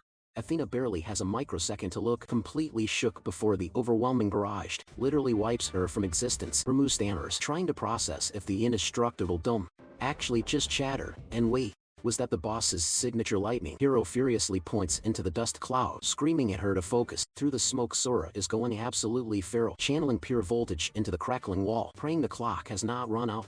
Ramu's jaw dropped. She recognizes the legendary Thunder Lance. That weapon is strictly Viet, exclusive to the commander alone. Instantly, a shimmering golden bell dome and a massive, glowing aegis materialize to tank the lethal damage aimed at Sakea. Shusengai hypes the squad up, yelling that the glass is officially broken and it is time to jump in. Joey completely backs the play, shouting that they are staking everything on this kid. Sora winds up for a second hypercharged pitch. Eat this, you overgrown fossil. He unleashes a blinding spear of pure electricity straight at the underworld boss. Hades spits out a furious curse. He aggressively taunts the boy, bragging that shattering some glass does not change reality. His old man is already dancing on the god's twisted strings. A massive bedrock pillar violently erupts right under Sora's boots, giving him the ultimate launch pad. Gyro screams at him to blast off, and our boy shoots him a quick nod of respect before launching into the sky. Diving straight at the colossal skeletal limb, he creates a blinding flash. The deity barely gets out a confused grunt before his massive arm gets surgically sliced clean in half. The god recoils, clutching his severed stump in absolute shock, while Sakea plummets to the dirt, still trapped in the amputated claw. The entire battlefield goes dead silent as the samurai violently forces the dead giant's fingers open. Coughing up blood, he hits them with the hardest line. Nobody checks out of this life unless he signs the permission slip. The crippled deity loses his mind, shrieking insults at the absolute audacity. Sora mentally tips his hat to his dad for surviving the impossible. But honestly, this giant Oni cosplayer is not even the main boss right now. The actual red flag is the mysterious powerhouse, casually dropping nukes from outside the cage. Out of all the nightmarish monsters he fought since crawling out of the abyss, this unknown sniper is easily the most cracked. Enter Maka, dropping onto the scene with zero hesitation. But things are seriously sketchy. His high-voltage nuke inexplicably did zero damage to the target. Even crazier, the enemy basically parried the insane electric surge like it was a minor static shock. The math absolutely was not mathing. Sparks and stray plasma bolts are literally chewing up the terrain. Sora aggressively shakes his head. Getting lost in his own thoughts during a deathmatch is a one-way ticket to the grave. Step 1. Absolutely fool the guy standing right in front of him. That guy flashes a twisted, hyped-up smile at the chaos, while Hero desperately screams his name. Across the wasteland, Hero declares open season. With the magic cage shattered into pixels, those ridiculous fighting restrictions are officially tossed out the window. He immediately starts trash-talking the shiny-headed enemy, revving up his engines. He launches back into the meat grinder for round 2. Hanging back, Ramu furrows her brows, super suspicious as to why her notoriously strict commander is just watching the show. Since Hero is basically going feral right now, it all clicks. The big guy is deliberately using this absolute bloodbath as a twisted stress test for the new kid's potential. No way is she letting the boys have all the fun. She manifests her heavy-duty buckler in a flash of light and aggressively barks out Iwaga's name across the crossfire. She roasts him for chilling on the sidelines. Like some spectator, Iwaga shoots back an icy glare, telling her to stay in her lane while dropping some edgy lore about how true phantom killers always lurk in the shadows until the exact millisecond to secure the kill. Not having any of it, Ramu snaps at Shuria. roasting him for whining about a missing limb and ordering him back into the trenches. The one-armed warrior scoffs aggressively, stating he didn't need a cheerleader to tell him to do his job. His terrifying aura violently flares up around his surviving fist, dropping a bone-chilling line about death. Coming to collect its dues, evolves straight into the madness. Meanwhile, a swarm of shadowy ghouls aggressively zeroes in on Sora's position. He tosses the ultimate responsibility of guarding his dad to the veteran, getting a solid thumbs up from Gyro. Unleashing pure kinetic force into the dirt, he violently erupts a massive bedrock fortress right behind his spine. Now totally off the leash, Sora cracks his knuckle. His mind goes to a very dark place. If any of these freaks even breathe in his father's direction, he is going to turn them into absolute dust. Hero and the monk are practically trading blows at warp speed when Hero's eyes suddenly widen. Out of nowhere, Sora crashes the party, yelling, "They're up first, buddy." Hero barely brings up the Fang of Cadmus to block, totally caught off guard by the kid's glitch-like speed. But our boy completely shatters his car, delivering a brutal roundhouse at launches Hero across the battlefield. Remu's jaw straight up drops. Watching Hero get yeeted into the stratosphere, she mentally facepalmed, baffled that the dude got one-shotted. Meanwhile, Sora tosses a quick glance at Suzuki, ordering him to handle the Phantom Mop. The monk instantly drops into a prayer stance, unleashing a massive wave of golden karma energy that totally vaporizes the spirits. Remu is losing her mind watching this. Realizing Sharia's ghostly summons are getting completely hard-countered, it's an absolute mismatch. Desperate, she hurls her heavy-duty Valkyrie shield straight at his dome, but Sora, he just snatches it out of the air one-handed. Panicking, Remu rushes in blade first, internally screaming, because squaring up against this absolute menace is the last thing she wants, but she's out of options before her sword even connects. Sora parries her arm with a flick of his wrist and instantly counters with a devastating hook to her jaw. He doesn't hold back, unleashing an absolute beatdown on her, barely clinging to consciousness. Remu desperately wonders why their boss is just standing there watching. Eka just lets out a heavy sigh, roasting his own squad for being trash and loudly questioning if they completely forgot they're heavily nerfed by a curse. Right now, deciding to end things himself, he smirks, dedicating his next lethal strike to Mikashima's wife. Spotting the blinding sphere of destruction forming in his hand, Suzumi's blood runs cold, realizing the target is none other than Yue. He knows jumping in front of that apocalyptic nuke is practically suicide, but with zero alternatives on the table, he forces his Dharma, eyes wide open. He frantically pushes his limits, desperate to manifest his ultimate spiritual form before it's too late. But Makai just laughs, mocking the monk for thinking he'd pull a rookie move like Hero and actually let him charge up. Suzuki instantly realizes he's completely out of time. Rotten hell bugs the apostle of Zeus snarls. His artifact glows blindingly bright, and a catastrophic pillar of lightning erupts, zeroing straight in on the boulder hiding Sora's mom. Sora flinches, confused by the sudden flash. A millisecond later, the thunderbolt obliterates the rock right next to him, leveling the entire terrain in an air-splitting explosion. Coughing through the thick smoke, he turns, bracing for impact. But instead of an enemy, his eyes lock onto a smoldering pile of rubble, and his mom's bloodied hand sticking out from the wreckage. Time literally freezes. He screams her name, sprinting blindly toward the crater, when a massive metal shield suddenly slices through the air, right at his neck. "Don't you dare get in my way," he roars, violently batting the weapon aside. But the impact sends a shockwave up his arm, and he instantly realizes the sheer kinetic force behind that throw was on a completely different level than before. Remu steps out of the dust, a wicked grin on her face, asking if he enjoyed that little sample. The debuff gone, she is fully restored to level 106. Sora grits his teeth against the suffocating aura now radiating off her. He tries to push past, screaming at her to back off, but it's like shoving a titanium wall. Remy leans in, cruelly spelling it out for him. The only reason that annoying, weakening hex finally shattered is because the caster just took her last breath. Snapping, Sora throws a feral, hate-fueled punch, screaming at her to shut her mouth, but she easily sidesteps the wild swing. The kid stumbles back, completely shattered. Watching his eyes go dead, Remu smirks, knowing she's totally broken his fighting spirit. Mentally fragile, humans are her absolute favorite midnight snack. Without hesitating, she blasts him point blank with a spike of pure divine energy, running him straight through. The glowing energy violently swallows him whole, paralyzing his muscles. Believing she just secured the kill, Remu watches triumphantly as our boy collapses face first into the dirt, but something feels off. Did that even leave a scratch? Puzzled, she powers up her analytical eye to check his vitals, only to visibly recoil in sheer terror. The stats make zero sense. This mortal kid is hoarding more raw divine essence than the literal gods above. Worse, his core isn't just holding the energy, it's acting like a ravenous black hole, violently devouring every ounce of holy magic she throws at him. She's trembling, wondering what kind of cosmic anomaly they're dealing with, especially since he clearly hasn't even figured out how to weaponize this glitchy power yet. Suddenly the boss's immediate kill order makes perfect, terrifying sense. If this kid figures it out, the entire universe is cooked. Going completely all out, she triggers her sacred vow instantly, buffing both her damage and tankiness by a solid 25. Screaming at the top of her lungs, she orders Shiria and Iwagat to jump in, demanding they execute the boy right here, right now off to the side.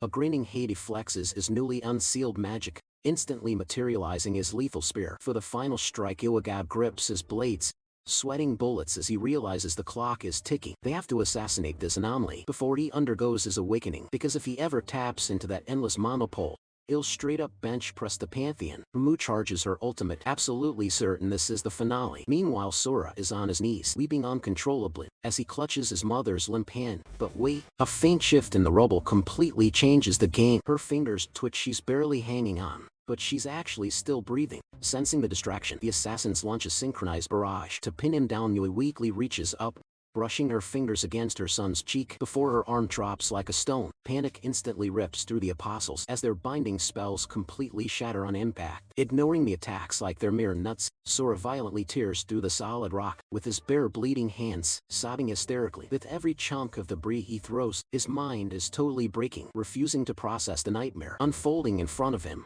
Staring down at the crushed, lifeless forms of the people who raised him, he's utterly paralyzed by grief.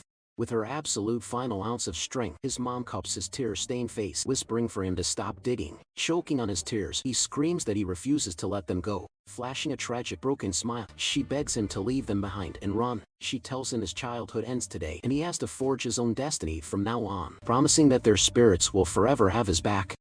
Spotting the emotional distraction, Iwabear realizes this is his perfect window. The assassin completely vanishes, lunging from the shadows with a poisoned dagger, hissing for the kid to drop dead. The lethal tip is literally an inch from Sora's neck, but then the boy turns his head.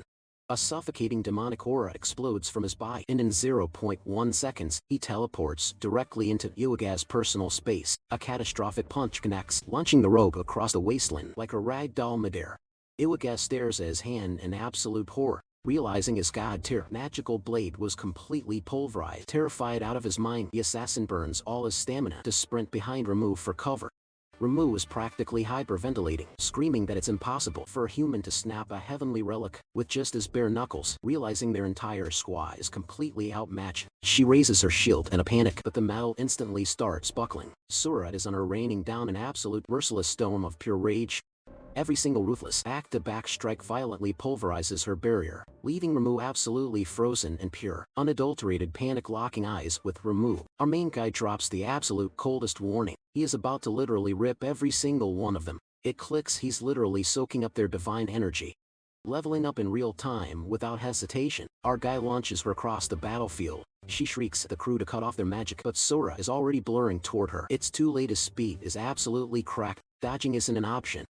The impact sends her rocketing through the air like a rag doll. Watching this go down, Iwaga is low-key terrified, realizing they aren't fighting a human, you're fighting an absolute unit. Sora's eyes lock onto Iwaga next. He closes the distance. A flash, panic sets in for the rope. How the hell did this kid spot him? It shouldn't be possible. Not only is Sora leeching their aura, but he also saw right through Iwaga's top-tier camouflage like it was nothing. Hades barks a laugh, taunting Sora for flexing so hard while making a massive rookie mistake. He calls him out for abandoning his mom, who is literally hanging on by a thread. Just a brawl, Suzumi steps up, declaring you won't let Hades pull any dirty tricks. Suzumi rushes the dark god, but gets brutally punted away as Hades tells him to drop dead. Sora screams Suzumi's name. Pivoting hard, he rushes the god, with pure rage boiling in his veins off to the side. Iwaga is practically taking note, impressed by Hades' ruthless bait. Hades smirks hook, line, and sinker. He roars at the kid to eat dirt, unleashing a blinding, massive wave of hellfire right at him. Sora curses as the heat hits. As the dark smoke billows, Hades watches, waiting to see a charred corpse, but as the dust clears, our boy is still standing. Shields up, Hades just grins. If the kid wants to absorb magic, he's gonna feed him until he explodes. He unleashes another massive volley of infernal flames. Watching from afar, Remove face bombs. Realizing this, Bozo is basically just handing Sora free XP. Magic is useless, throwing hands is useless. They know this, and Sora knows this. He mocks them, calling their efforts totally pathetic, literally punching the hellfire out of existence. But mid-flex, panic spikes. He catches movement out of the corner of his eye, a barrage of boulders whistling straight toward his mom. Ryumu smirks. Sure, She can't blast them directly, but she can definitely infuse boulders with raw aura and snipe them like literal missile strike. One hit and his mom is gone. Sora screams at the witch, wildly swatting the incoming projectiles away with his bare hands, but the sheer volume is too much. Several jagged rocks slam violently into his body. Seeing him flinch, Rain rallies the squad, ordering a full-on spam attack. It's an absolute meteor shower of debris. They want Mukashima wiped off the map. Sora pushes beyond his limits, desperately deflecting the lethal barrage. He's taking heavy damage, blood flying everywhere just to act as a human shield. Seeing her boy get shredded, his mom breaks down sobbing for him to just let it go. Sora roars his refusal, refusing to budge an inch. Ice glowing with killing intent, he vows to slaughter every single one of them. To him, breathing means nothing if his family doesn't survive. Nakai slow claps, mocking the emotional family drama. Before spitting that, it honestly just makes his stomach turn. A heavy menacing weapon materializes in his grip. He sneers, asking, who cares if the kid has an energy drain cheat code? Because he's about to hit the delete button on this whole fight, using the legendary blade of Atropos. Makai explains the brutal lore. This weapon literally snips the threads of destiny. It slices right through any magic barrier, and fired as an arrow, it's an unblockable one-shot. He lines up the crosshairs, ready to end the kid's entire storyline. Suddenly Shuseng starts hacking up along, choking out that the aura in the air is pure poison. He screams at Sora to dip immediately, but Uegao presses a cold dagger against Shuseng's throat, whispering that he really shouldn't be backseat gaming right now. Meanwhile, Sora is still tanking the rock barrage, muscles burning, mind racing as he senses the ultimate threat, locking on tears mixed with dirt on his face. As the fatal strike launches, in that split second his mom calls his name, gently pressing a torn cloth into his palm, whispering her final heartbreaking goodbye. Then boom, the thunderstrike vaporizes her. Makai just watches coldly as his devastating arrow levels the entire arena into a smoking crater. A cold system prompt echoes. The sacrifice to Zeus is locked in. The pantheon is hyped. Makai drops to the rubble. As Rain nervously questions if the monster is finally in the grave, that guy brushes it off. Zeus gave it a 5-star rating. And honestly, they have bigger fish to fry. Every top-tier guild is going to view this nuke as a formal declaration of war. They need to brace for impact. Cut to a completely different spot on the map. A body splashes heavily into freezing water. Sora sinks into the dark depths of a massive, jagged underground cavern. A rough-looking soldier drags his soaking, bruised body onto dry land. Sora's mind is a blurry mess. Is he a ghost? What server is this? And a crushing panic hits. Where are his parents? He whispers. Broken, please, begging the universe not to take them away. His eyes snap open, gasping for air. The grizzled soldier looks down, noting the kid is finally back online. Sora chokes on his own tears, repeating that he was supposed to be their shield. The veteran just scoffs, telling him to dry his eyes. Grown men don't leap like that. He calls it weak, blinking through the blur. Sora demands to know who this guy is. The stranger just gives him the cold shoulder. Desperate, our boy presses on, asking if this dude was his savior, and pleading for any crumbs of intel on his mom and dad. The man glances back, visually sizing him up. He deadpans that for a so-called chosen one, Sora is looking like absolute trash tier. Time for brutal reality check. His parents traded their HP for his. They're gone now. He needs to shut up and fall in line. Denial kicks in hard. Sora violently twists away, snapping that he's going back to the drop zone, ordering the guy to back off. He winds up for a punch, only to realize his muscles feel like wet noodles. 0 strength, 0 mana. The soldier barks at him to drop the attitude, telling him to quit acting like a toddler. Before casually tossing him to the dirt, he glares down, asking if this is the kind of garbage respect he shows the guy who pulled him from the Reaper's grip. He makes it crystal clear the hands that saved him and snap his neck just as easily. Sora groans, clutching his bruised ribs, weakly calling out. The veteran drops the bombshell. That Atropos blade didn't just hurt him, it permanently severed his connection to the gods. Without that divine armor, he's just a squishy level 1 NPC. The soldier jams his sword into the rock, dropping a major tease about the VIP they are about to meet. The dude offers him a straight-up lifeline. He can reconnect him to that divine energy and actually teach him how to wield it without blowing himself up. Then he pops the $1,000,000 question. Are you coming or what? Sora's knuckles turn white from gripping his fist so hard, absolutely fuming, but he swallows his pride. He locks eyes with the soldier, grabs his hand and locks in. He's down for the ride, but the soldier hits him with a harsh reality check, telling him not to get it twisted. He isn't some knight in shining armor. From this second forward, they're straight up ops. He tells the kid to stay paranoid and watch his back, but right before things escalate, a random voice echoes through the area, begging them to hold up. The soldier instantly snaps his head back, demanding to know who's lurking in the shadows. Enter Susan. The guy steps up, stating straight facts. There's zero chance he's letting the kid of his fallen best friends walk away with a total stranger. A genuine smile finally breaks across Sora's face the second he recognizes the monk. But the vibe gets heavy fast as Shusengwi bows his head, completely guilt-ridden for failing to keep the boy's father breathing. The monk confesses he only made it out alive through pure dumb luck. The shockwave from that massive strike literally launched him deep underground. But now that he's breathing, he swears on his life to honor the promise he made to Sora's parents. He glares daggers at the soldier, making it crystal clear if this guy uses the kid's god-tier ability for some twisted villain arc, there will be hell to pay. The soldier just scoffs, mocking the monk for spitting such massive threats while literally standing on his deathbed. Shusengwi takes the roast on the chin. He admits he was totally pathetic for desperately clinging to his own survival and being terrified of dying, offering absolutely zero excuses for his cowardice. But he stands his ground, basically saying that if he fumbles this final mission, he won't even be able to look his old friends in the eyes when they reunite in the afterlife. The soldier rolls his eyes, telling the battered monk to drop the tough guy act and just let the kid make his own moves. Sora gently calls out the monk's name, dropping some brutal honesty. He desperately wants to catch a body right here and now, but he knows his stats are way too low. So if becoming someone's pawn gets him his ultimate revenge, he is totally down for it. He officially locks in his choice to leave with the enemy. Shusengwi reads the intense resolve in the kid's eyes and totally gets it with a heavy sigh. He calls out to Sora, realizing he has to let him cook. He steps aside, refusing to block his path, but before they bounce, the monk hands over an absolutely sick katana, revealing it's the final heirloom left behind by his mom and dad. The second saw his fingers wrap around the hilt, the energy is undeniably zeroes in on the blade. Instantly recognizing the familiar aura of his parents pulsing through the steel, he senses something way deeper lurking inside it. Shuseng catches his reaction and asks if he can sense the juice. He drops some heavy lore. This isn't just any blade, it's an ancestral relic passed down through a massive lineage of absolute legends. It literally downloads and stores the memories of every single warrior who ever swung it, even if that feature stays dormant most of the time. Sora is mind-blown, muttering about a sword that actually remembers its masters. The monk nods, adding that his dad Yohei had complete faith the boy would one day be worthy of its power, basically making it his birth. Right now, our boy thinks to himself that unlocking this thing might actually require some insane future sight abilities. The soldier impatiently cuts in, asking if this dramatic soap opera is finally wrapping up, and Sora gives him the green light. Deep down, he can't help but complain about his crazy RNG.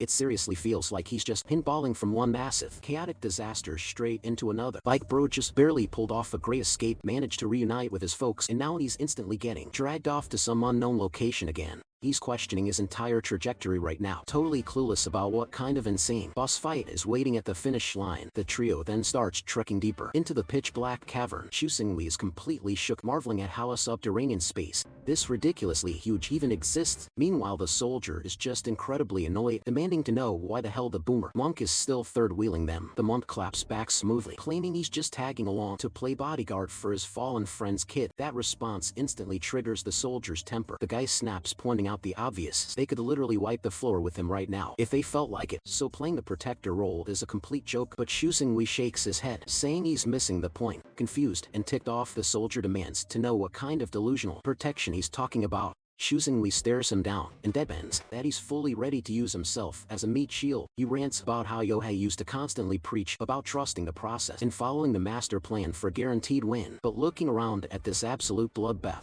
that strategy clearly tanked. The monk is officially done with all this cryptic prophecy garbage from here on out.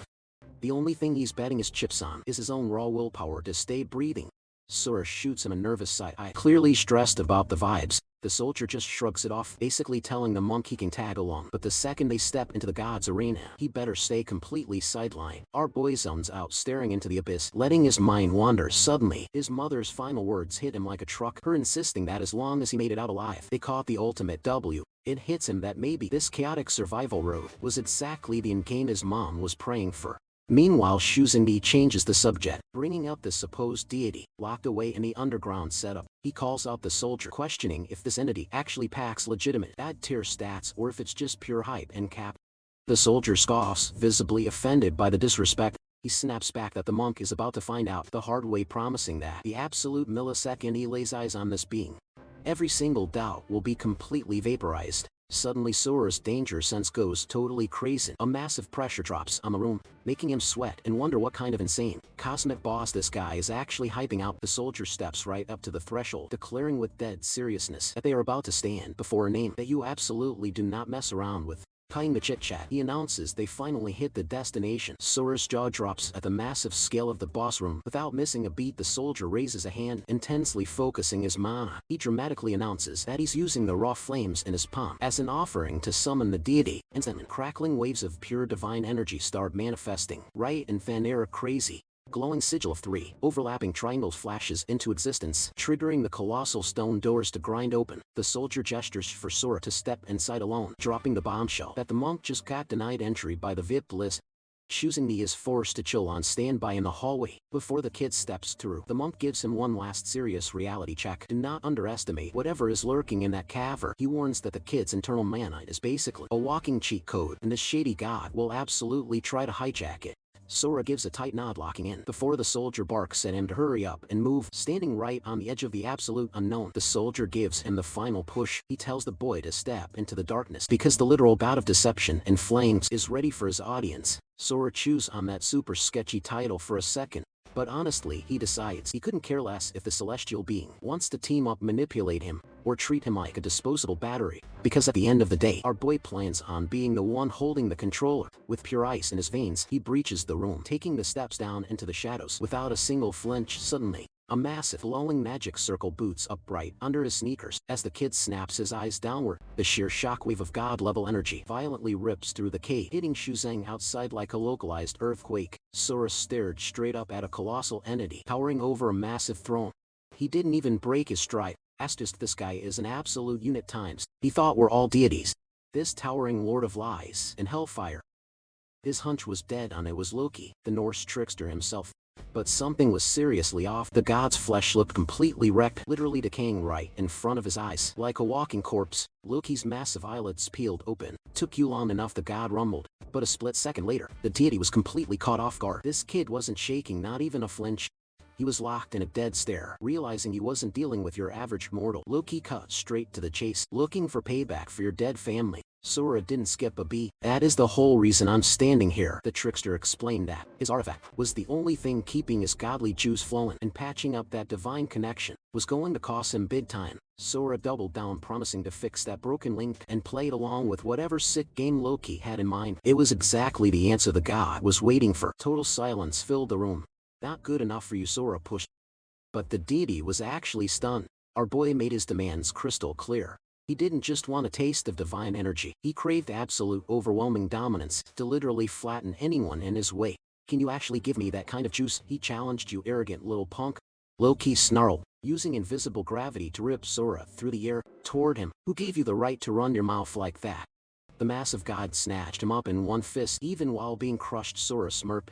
You dragged me all the way down here because you were desperate. You were planning to siphon my divine aura and use it to jumpstart that pathetic, rotting shell of a body. Furious, Loki called him a disrespectful parasite and tightened his massive grip, nearly crushing his bones. Gasping for air, Sora barked back. Am I wrong? Because if I am off the mark, go ahead, snap my neck and try taking my power by force. Loki scoffed, complaining that the kid had way too much lip. Or maybe you just cannot do it.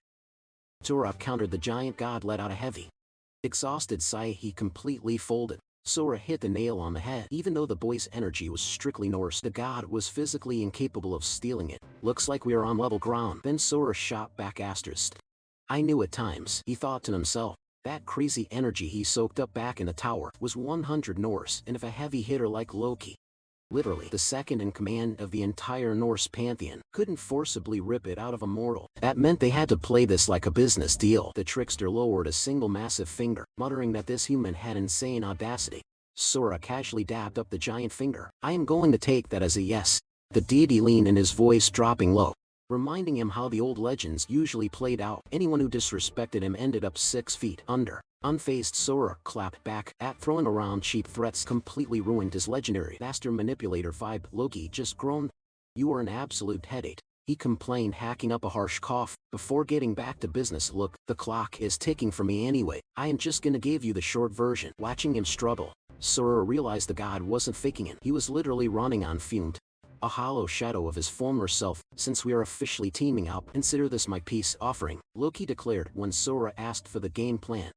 The deity told him to head straight back to the spire. The protagonist instantly pictured the massive structure. Loki dropped a huge lower bomb. There were actually 16 of these monoliths scattered across Earth, every single one acting as a vault for a different god's raw essence. Every Norse spire except for his personal one had been busted wide open, but surprisingly 0 gods from the other pantheons had managed to wake up, yet still there was no way they were letting outsiders hijack their divine loot. Confused, Asura asked what was holding the other deities back from waking up. The giant angrily pulverized a rock in his fist. We were stabbed in the back, he growled, promising to spill the tea on that drama later. But the main takeaway was simple. The Greek pantheon was public enemy number 1. Knowing the kid needed game-breaking stats to wipe out his targets, Loki was finally ready to hand over the cheat codes. He even let him pick his own poison. Option 1. Swallow the apocalyptic hellfire of the giant Surtur. That blaze would literally torch every flaw out of his system, forging his energy into an untainted primordial godly force that he could weaponize on command. The catch: he had to constantly feed the fire with his own life force. Slip up, and Surtur's blaze would instantly vaporize him into dust. Option 2. Physically implant the seed of the world tree Yggdrasil straight into his flesh. This would mutate his anatomy into a living, breathing vessel for divine magic, letting him bend godly energy like it was second nature. But grinding out that evolution would literally take centuries. Surtur ran the math. The hellfire was a lethal parasite, while the world tree was the slowest slow burn imaginable. Smirking, Loki revealed a hidden third road. Forcefully jam both together, Yggdrasil would grow at breakneck speed by devouring the hellfire, while the flames would scorch the tree's magical branches instead of deep frying his organs. But the end game for this crazy build was pure destruction. Eventually, the sheer weight of Ragnarok itself would come crashing down to obliterate him. One single slip and focus, and he was instant charcoal. With the cards on the table, the god leaned back, waiting to see which suicidal path the kid would take. Surtur didn't hesitate. You never actually planned on giving me a choice anyway. He locked in the third option, fusing the 2 lethal powers. A massive booming laugh erupted from Loki. Now that is what I am talking about.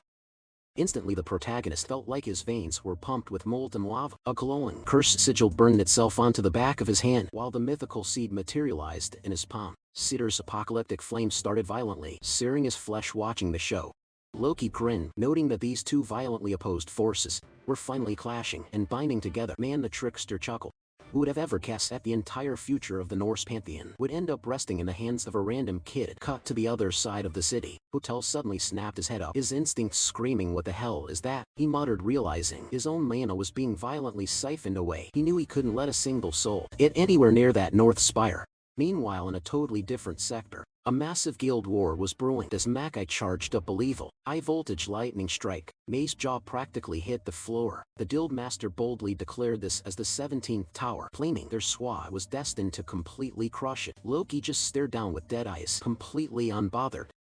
Meanwhile, Surtur was agonizingly screaming, pushing his body to the absolute limit, trying to forcefully mash these 2 insane powers together. Peeking through the cracked door, the soldier and Shusingwi watched in pure disbelief. This absolute madman was actually trying to jam 2 violently opposing energies into his own veins. Shusingwi desperately screamed for our boy to hang in there. Surtur gritted his teeth, fighting like hell to keep the raging storm of energy inside him from tearing his flesh apart. But suddenly, everything faded to pitch black. He was hurled straight back into the void, blinking into the darkness. Surtur questioned if his mind had just trapped him in his own subconscious and caught sight of a massive, towering sapling. Was that seriously the world tree seed they just planted? It was stupidly huge. Glancing over his shoulder, his eyes locked onto a colossal giant casually chilling with a book.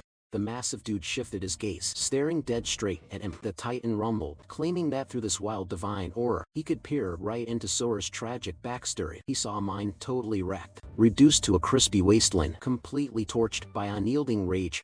Acting as Yggdrasil's ultimate messenger, he dropped the pity card, claiming he was sick of seeing innocent kids getting orphaned, and urged Hermit to heal his shattered mindscape back into a thriving paradise.